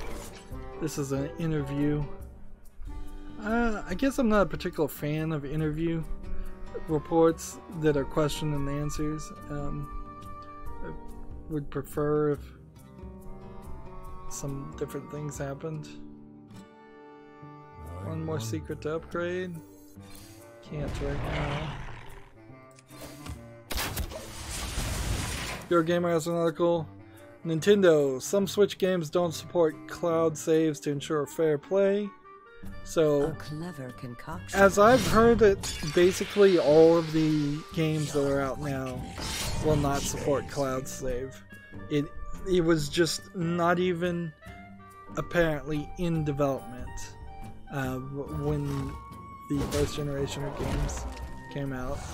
The idea that cloud saving is going to be a vector for cheating when there's just tons of cheating already happening on games like Splatoon is kind of ridiculous.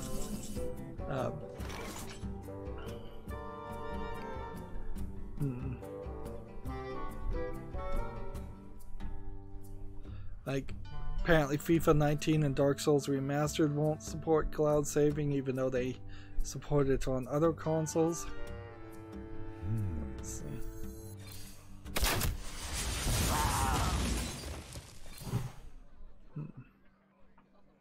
I hunt alone.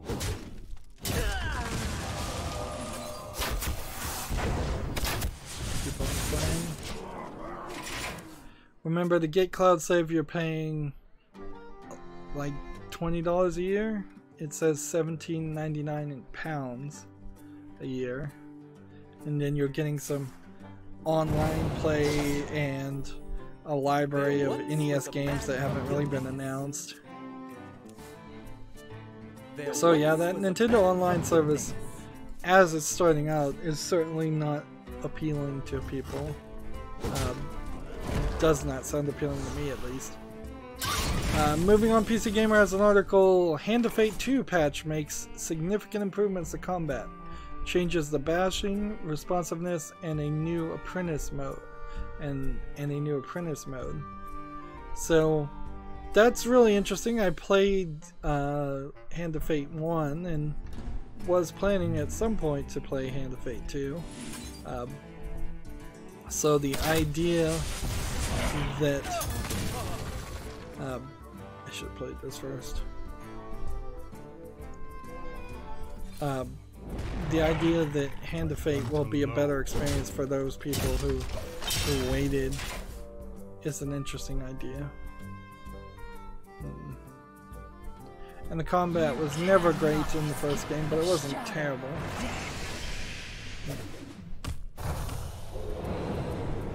Apprentice mode lets players more interested in playing a deck builder than a brawler breeze through combat as it automates combat maneuvers like reposits and finishers while increasing player damage output. It also stops weapon charges from resetting during combat, ensuring apprentice players are able to access their powers more frequently in melee. So it's not a complete elimination of fighting, but apprentice mode sounds like a potential option if you really hated the fighting. I don't think I'd probably go that far. TechRapper has an article called The Nonfiction Behind Color Fiction's Virtual Vacation Simulator, 0 degrees north, 0 degrees west. This is a Play NYC game, so I don't think there's too much that needs to be mentioned here, unless this game actually comes out on PC. We got a game on Steam called Mushroom Rain. It's a style of clicker, they say. Yeah, it seems like you're clicking on mushrooms on a screen from a top-down perspective. It's a very limited, like, single-screen game that has used 3D assets to have a field. And it has 8 achievements, and it's 35% off for 64 cents. I don't know why you'd make a game like this. It's not a good-looking clicker game in the sense that you're just not going to have a great experience as you try different things. Let's see. Can I kill... If I killed this many, then I can do this. Now I can try to kill this guy.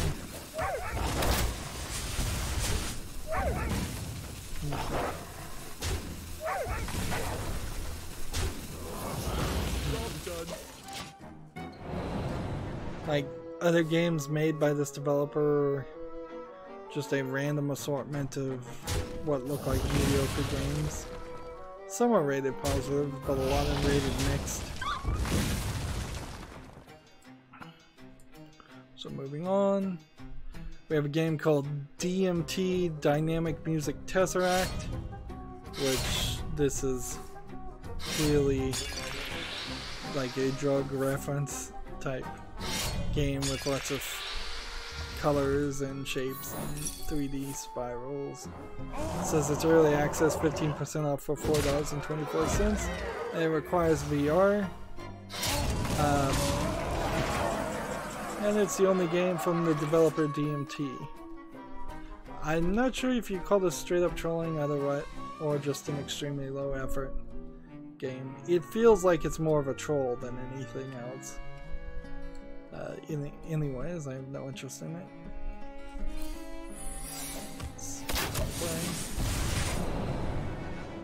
Next we have a game called Choice of Broadsides HMS Foraker, F-O-R-A-K-E-R. It's a text-based game, so I don't have to look at that. It's one of the old text-based games too, where it's just that white sheet of paper background. 40% off for $2.99. I still don't understand how anybody would ever want to play a text-based game. Why not just read a book? Next game we have on Steam is called Desert Rescue. It looks like it's a first-person shooter asset first game. It's only in simplified Chinese for $18.99. So we can close that.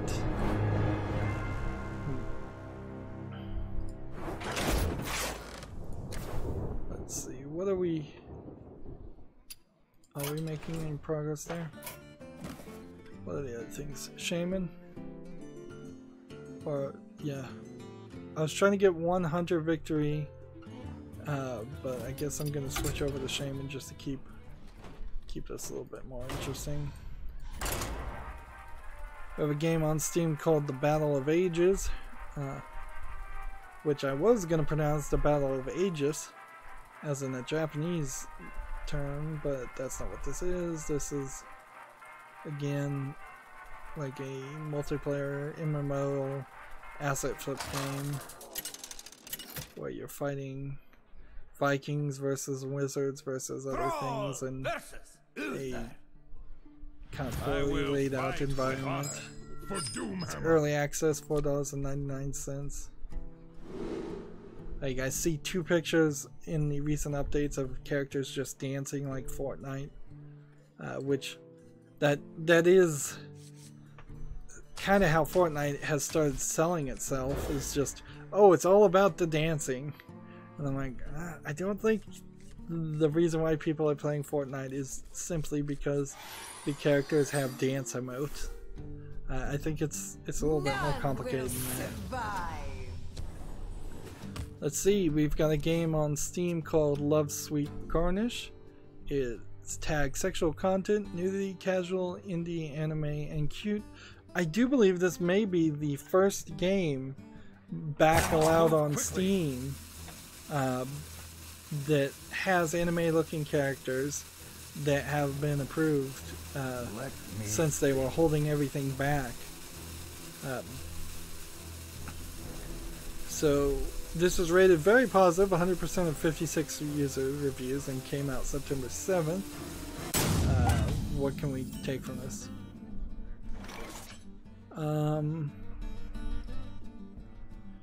That they are going with the younger looking anime characters, which is typical in the animation style now.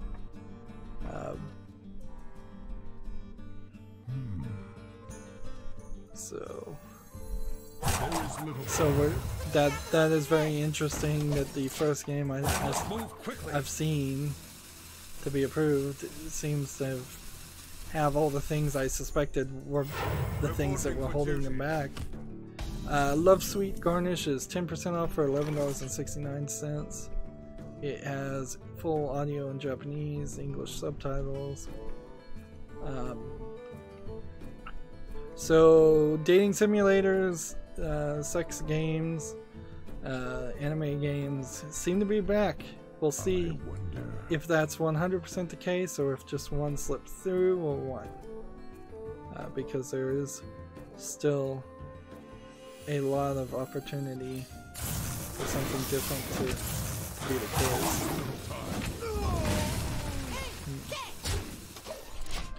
Next we have a game on Steam called Seed of Amaranth, A-M-A-R-A-N-T-H. Tagged casual indie visual novel, story-rich, dark fantasy. What is here seems like it's a Western style of animation. It's not absolute terrible. It is kind of lacking in some shading and some detail, in its art style, but not awful. Let's go ahead and do this. And this.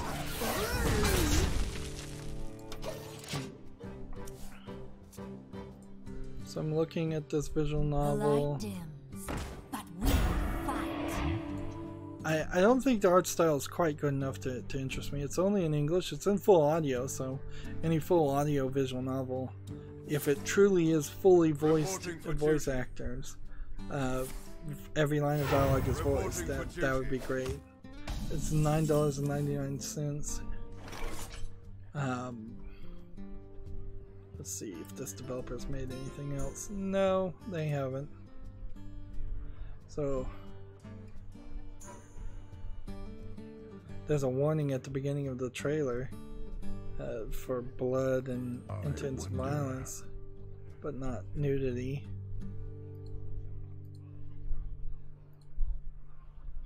Seed of Amaranth, another visual novel. Visual novels are making a comeback of some sort.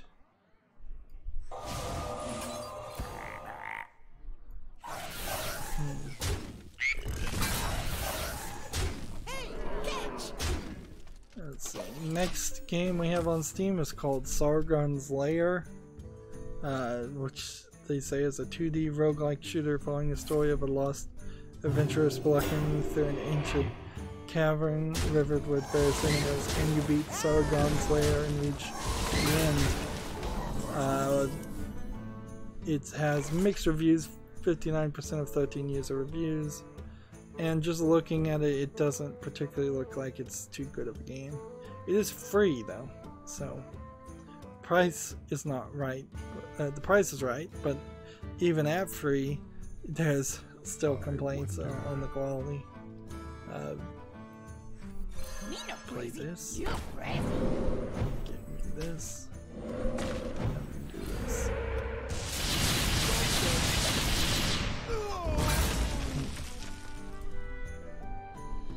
Next we have a game on Steam called Sector 6, which says it's a shoot 'em up, early access indie single player game. I'm trying to watch the trailer. It's a side-scrolling shooter with mostly black and white animation, and maybe it's got some upgrade path or clicker element to it, but for the most part it just looks like a kinda lazily animated side-scrolling shooter game. It's 96%, 95% positive for 21 users.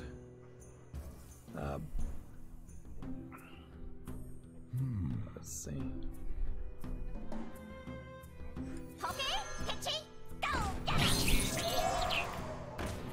Let's end the turn there.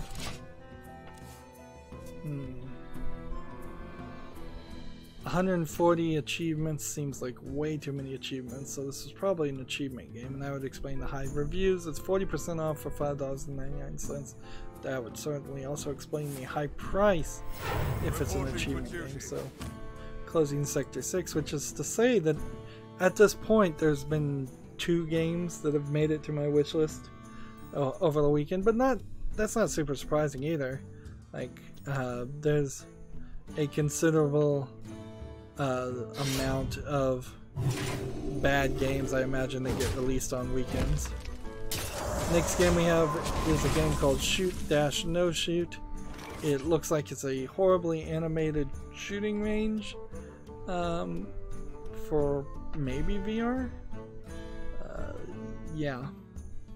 Which I could get that. Practicing shooting in VR might be helpful. But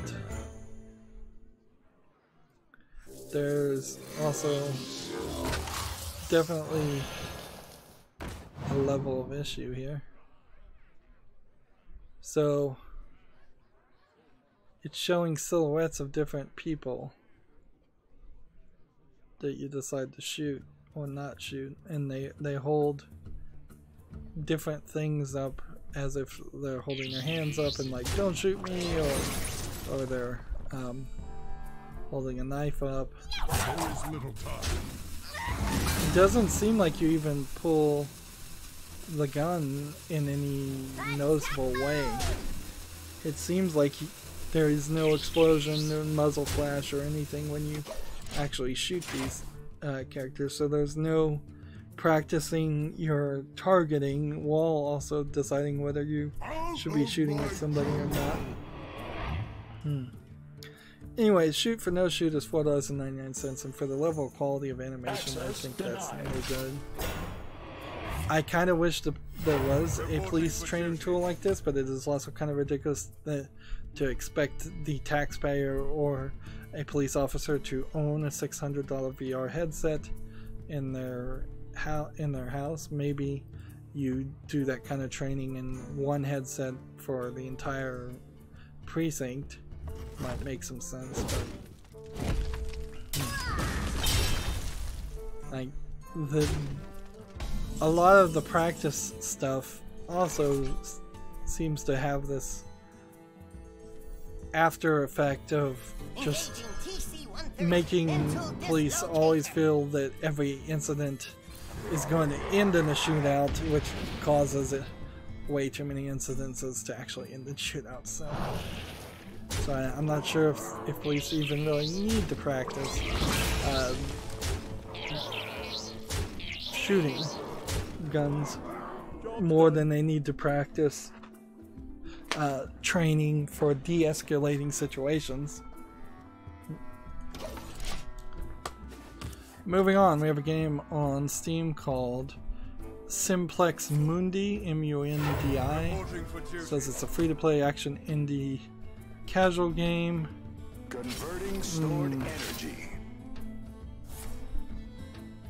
Seems like it's running around just shooting people. With probably a single player, so you're running around shooting AI things with some pretty generic, simple polygonal characters.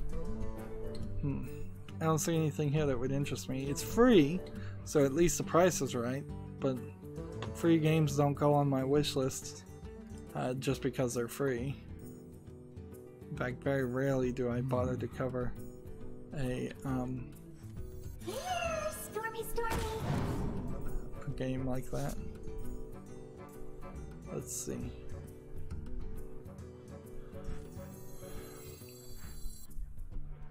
Let's go ahead and do this. And this. And we'll start taking out some people.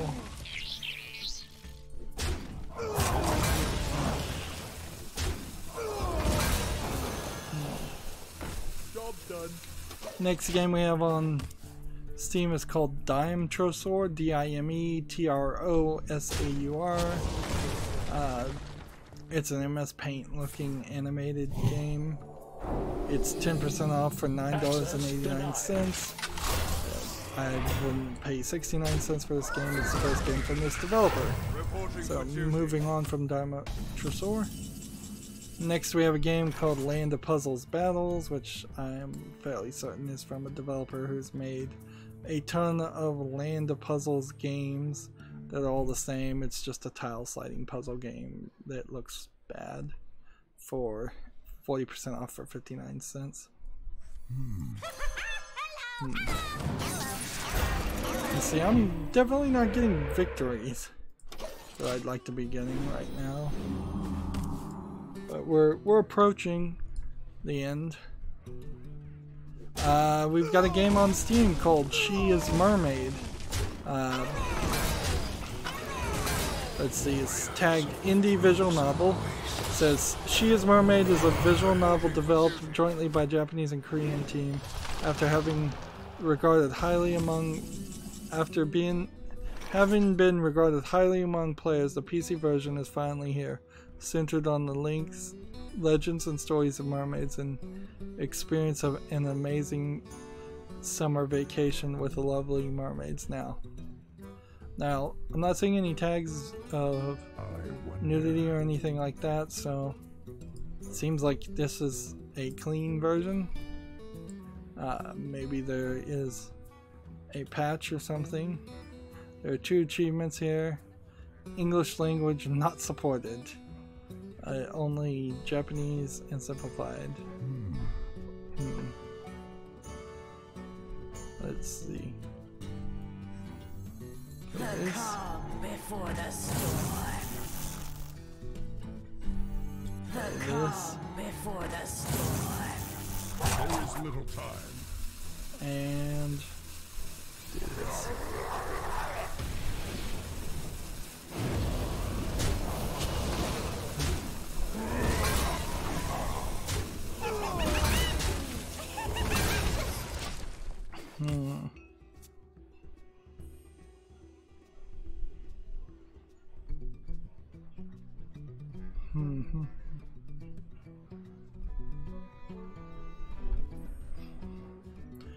I don't know why I'm even scrolling down on this game. If it's not in English, it's not in English. Should just move on. Seems like it was a pretty bad release because there's a note here about how they had to delay the release in China, which they probably got out just at the right time. Because I wouldn't be surprised if at this point it would never get released in China. Next we have a game called Meteor. It says it's an action RPG racing adventure game. This looks like Windows 95 game, whatever it is. Like, it's a first person shooter with some just random things. So it's really bad looking. $24.99 for something I wouldn't even pay 60 cents for. Wow. Wow, somebody is totally joking themselves on that one. There's a game on Steam called Enter the Moon. It's breathtaking real-time 3D explore geological aspects, battle against spaceships, enter the International Space Center. So it's supposed to be like a space flying game of some sort. It doesn't look like it has quite enough polish on it to be a fun looking game. There's too many bad looking UIs around. The planets and the moon and all of that look very good, which makes me just assume that it was pre-bought assets of the planets. But everything around that just doesn't look good. Enter the Moon is 25% off for $22.49. First game from this developer, which that's way too ambitious of a game for your first release. Let's see, next we have a game called Don't Touch Me. They say it's a fast-paced third-person experience where the goal is to not get touched by any zombies. So it's a like run away from zombies game. With a bunch of random things placed everywhere. So like they built survival maps where you're just running. I wonder. I'm thinking you would have fun for maybe 2 minutes running away from a zombie, and that's kind of it. I earlier said I started playing Dead Space 2. At the very beginning of Dead Space 2, you're in a straitjacket and you have to run away from necromorphs. I literally died on normal twice before I could get through that introductory cutscene, and I really wasn't having fun with that. So yeah, in any zombie game I could see specific points where it might be kind of funny and kind of cool to run away for about 2 minutes, and then that's kind of it. After that point, it's not fun anymore. So Don't Touch Me is $3.99. It looks bad. It looks like a bad concept. And it's the first game from this developer. Now, this next puzzle might be the end of this series of games. Now that high quality sex games are going to allegedly be allowed on Steam and filtered properly. So Hentai IQ Puzzles is on Steam. It's a tile-based puzzle, probably having you solve puzzles of pictures that they probably don't have the license for, if I was to guess. It's really bad one-screen Unity looking game. 49 achievements. I wonder if this is part of an experiment to not go the full 100. 40% for 59 cents. And trading cards are getting mentioned here, but they're not going to get trading cards. Trading cards are done with at this point. This developer's made several other games, but none of them would even rise above the level of saying that they were low quality games, low effort games. Next we have a game on Steam called Cat Warfare, which might be a game. It's a little rough looking in the animation. Seems like it's a first person shooter of some sort, where you're playing as cats shooting each other. Yeah, so I would say this is probably an asset flip troll game. Playing as actual cats, not anthropomorphized cats or human-like cats. Just cats on their forelegs with a cannon attached via vest. This is the first game from this developer. It's no discount for $4.99. I don't think Cat Warfare is a game worth playing. We have a game on Steam called Virtual Reality. It's 100% positive with 38 user reviews. It's a VR game, I believe, so yeah, it requires a VR headset. 33% for $10.04. Oops. Do that. I already talked about this game actually, Virtual Reality. It's the one where you can suck up the entire environment around you, and it seems to be a weird collection of just random things you can do in virtual reality. Kind of almost a slightly interesting way to do an asset flip game in VR without being too obvious that it's an asset flip in VR. But easily skippable by me. PC Gamer has an article, System Shock Enhanced Edition update adds 4K and official mod support. The source port update rebuilds the game from its original code, which is really cool of an idea, and certainly if I ever get around to playing the original System Shock for the first time, there's a chance there that I'll have more to say about that.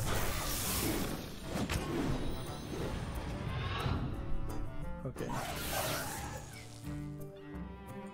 Just kill this one. Attack this one. And then we'll turn.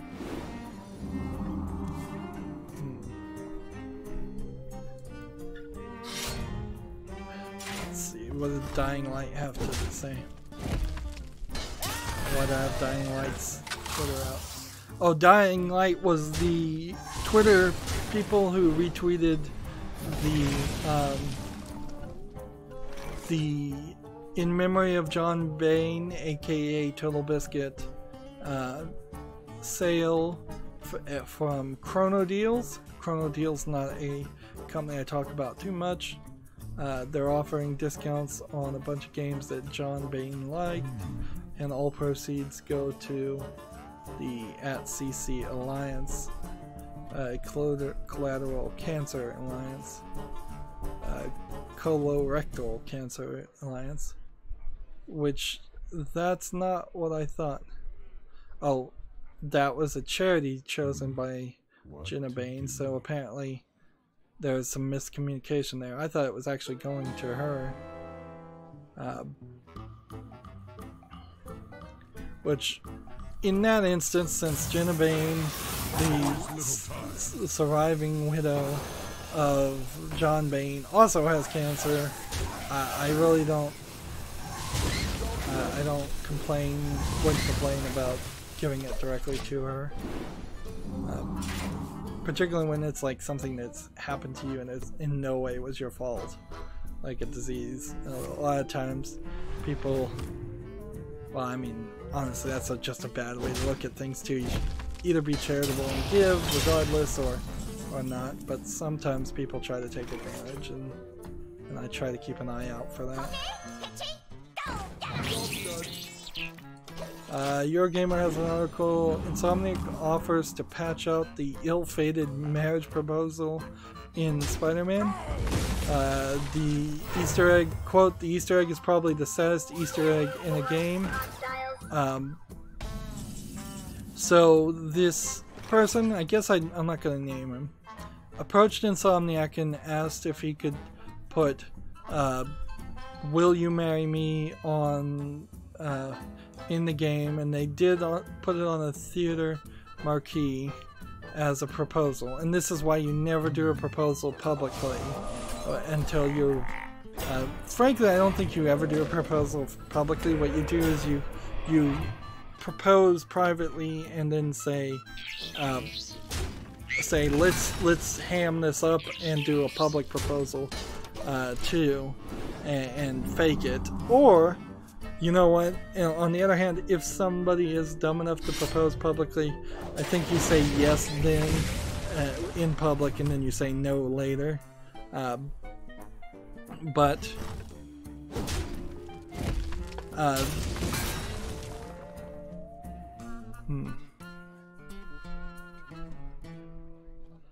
The proposal fell on deaf ears because his girlfriend allegedly left him just a few weeks before the game was released, so he was nowhere close to the point where he should have proposed, and he probably dodged a bullet.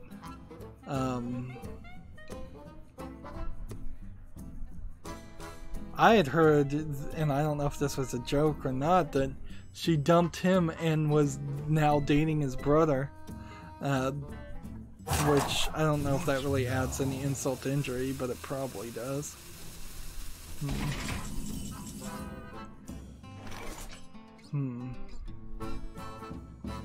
But yeah, I think Insomniac and other companies need to take a lesson from that. It was never really a good idea to do these little Easter eggs and marriage proposal things. Like, you really aren't getting the full story. You're not going to go hire a private eye to investigate their relationship and say, hey, is this really what this guy thinks it is, or is this guy really a stalker? Because that's the worst case scenario, is that somebody who's a stalker, who has like a restraining warrant against a lady or a guy, whatever gender, puts a "will you marry me" type message in a game, and then that's just adding to the trauma that this person is dealing with. And frankly, it's just not worth your time and effort as a business. There literally should have been nobody in advertisement that said, I have 5 seconds to do this and try to get this to work. Moving on, TechRaptor has an article. Runblade is the latest turn-based RPG to hit Nutaku. Nutaku being the adults-only video game website that partners with TechRaptor. And let's see.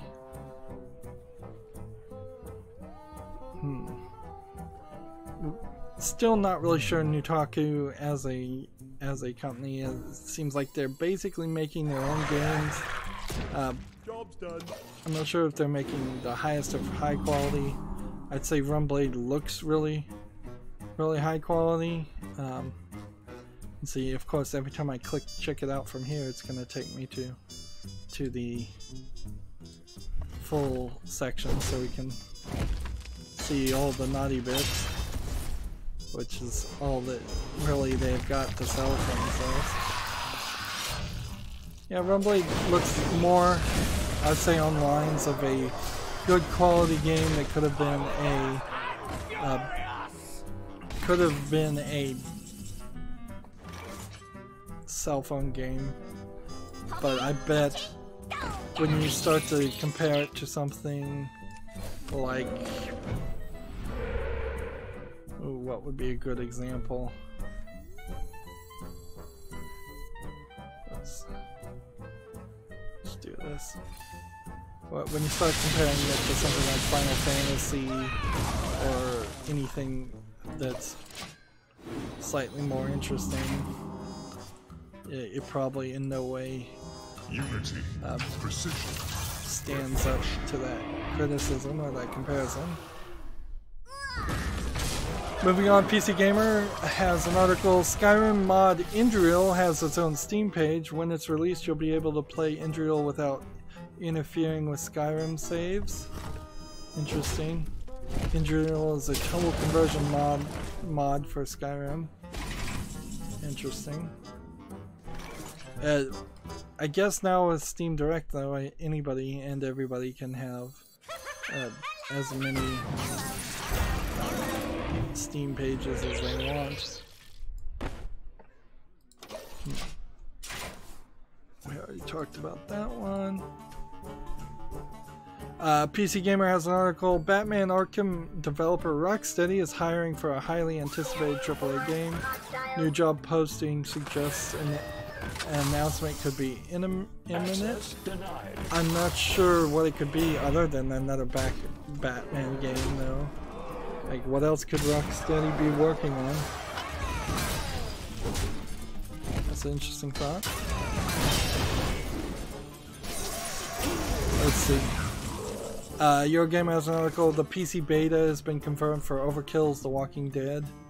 So, that's...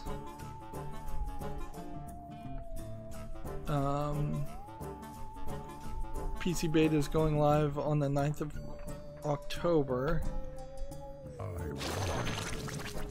Engaging TC-130, mental dislocator. The one I didn't need. Still not 100% sure that this Overkill's Walking Dead is going to be the Walking Dead game I would want, but it's probably a lot closer than the Telltale games at this point. I'm done with the Telltale games. I have one more season to play, but I'm mentally done with them. Steam has a game called NASCAR Heat 3. It's mostly positive, 71% of 42 user reviews. I think with NASCAR in the name, it's probably a pretty decent game for $49.99 if you want to play NASCAR games. Now, there certainly is a question about why would you specifically want to play NASCAR, which NASCAR is the racing where you just go in circles over and over again on generally circular tracks.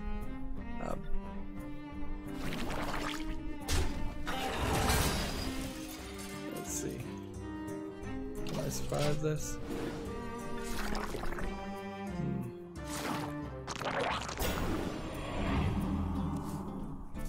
I guess I'll put NASCAR Heat 3 in my wish list just to keep an eye on it. I'm at the Humble store, but I have a couple of tabs that are on the other side of that tab. So I'll just look at the Humble store right now and see that there's no game bundles. There's a horribly simplistic game called Slither Link on Steam. It seems like it's a generic one-screen Unity puzzle game for 99 cents.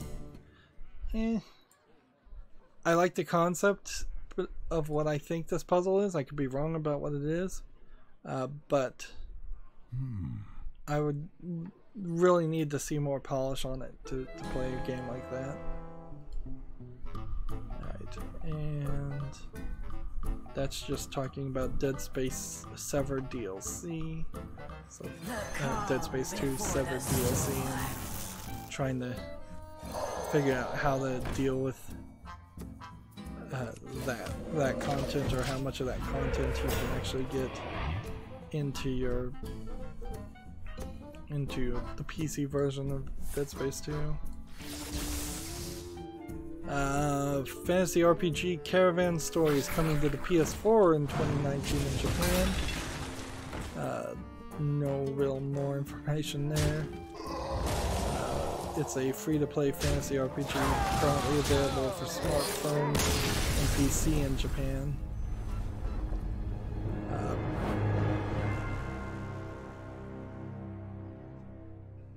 So it's just coming to the PlayStation 4. It's already been out for PC and smartphones.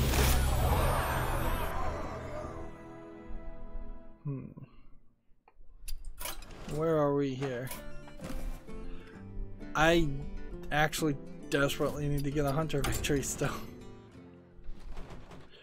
Alright, one more Hunter game.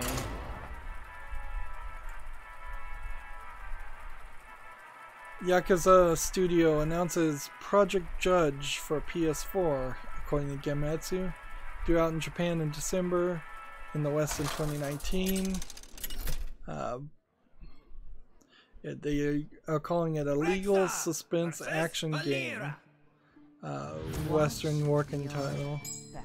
Let the hunt begin. Or Judge Eyes Shinigami no Yugon. Which Demon of the Yugon, whatever the Yugon is. Let's see, is there a trailer here? So it kind of feels like it's just a 3D version of The light protects me. some of the lawyer games and mystery games that we've seen, with more of an animation style and idea of the Yakuza series. So I guess in this case that makes sense too, that the Yakuza developer might decide to make a game where you play as the good guy instead of the bad guy, which you're pretty much always playing as the bad guys in Yakuza, even if you possibly are working undercover or something.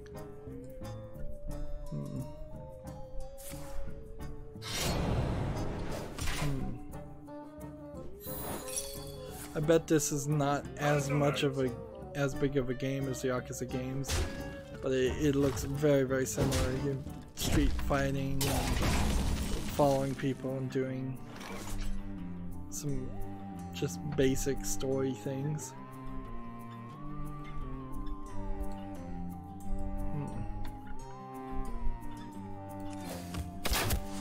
And then Gematsu has this interesting article. Mysterious game company Tokyo Games, T-O-O space K-Y-O, which I guess you could pronounce Tokyo Games, has been established. It's led by the noted great game creator, who, Yoko Taro, maybe?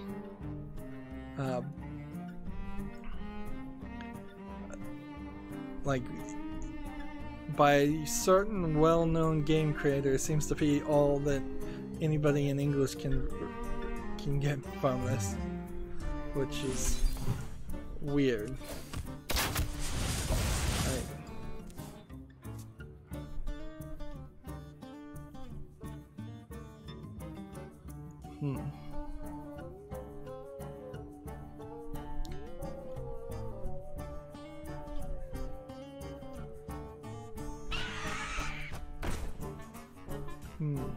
So that they're making a real mystery here of who this new person is. And probably it's going to be, here's an update. It appears our initial guess of it being Yoko Taro was completely wrong. 2 more creator comment videos have been uploaded featuring Grasshopper manufacturers Pseudo51 and Bokura's Yoko Taro. So, who is it? They're certainly having their fun with this and teasing people about who this person is. Wouldn't it be crazy if it was the former president that stepped down and retired from Nintendo? But that's hardly not a video game creator.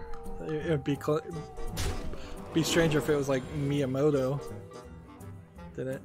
And we've got a game on Steam called Burning Instinct. Let's see. Playing as a dragon. Graphics don't look that good. Looks like it's a generic platformer. It's 5% off for $5.69. And it's the second game from this developer, so I don't really trust it. Good. So now that fixes my list of things on Steam and all my articles. Alright. So now I'm back to Twitter. This will be the last game of the stream. I really want to win, but at this current point I don't see how you can do that.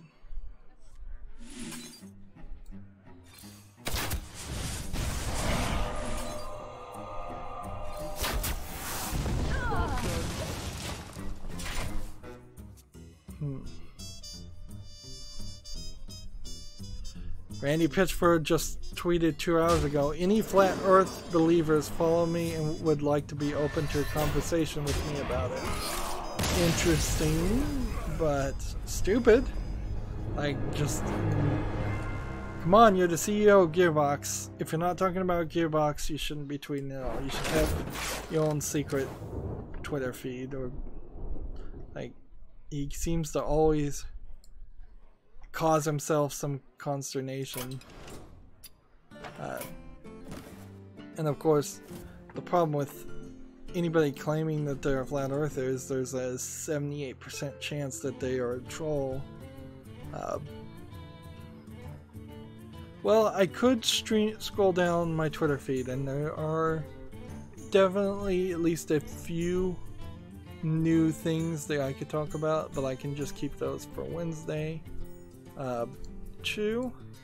So we've gone for 3 streams.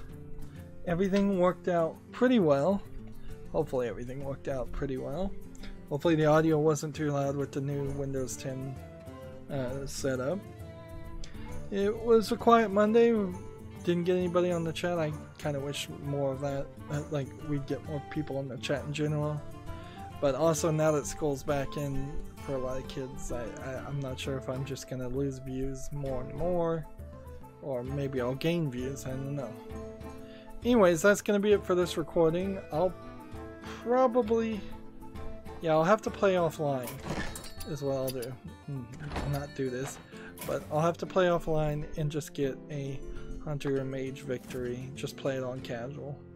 And then I'll save everything else for Wednesday.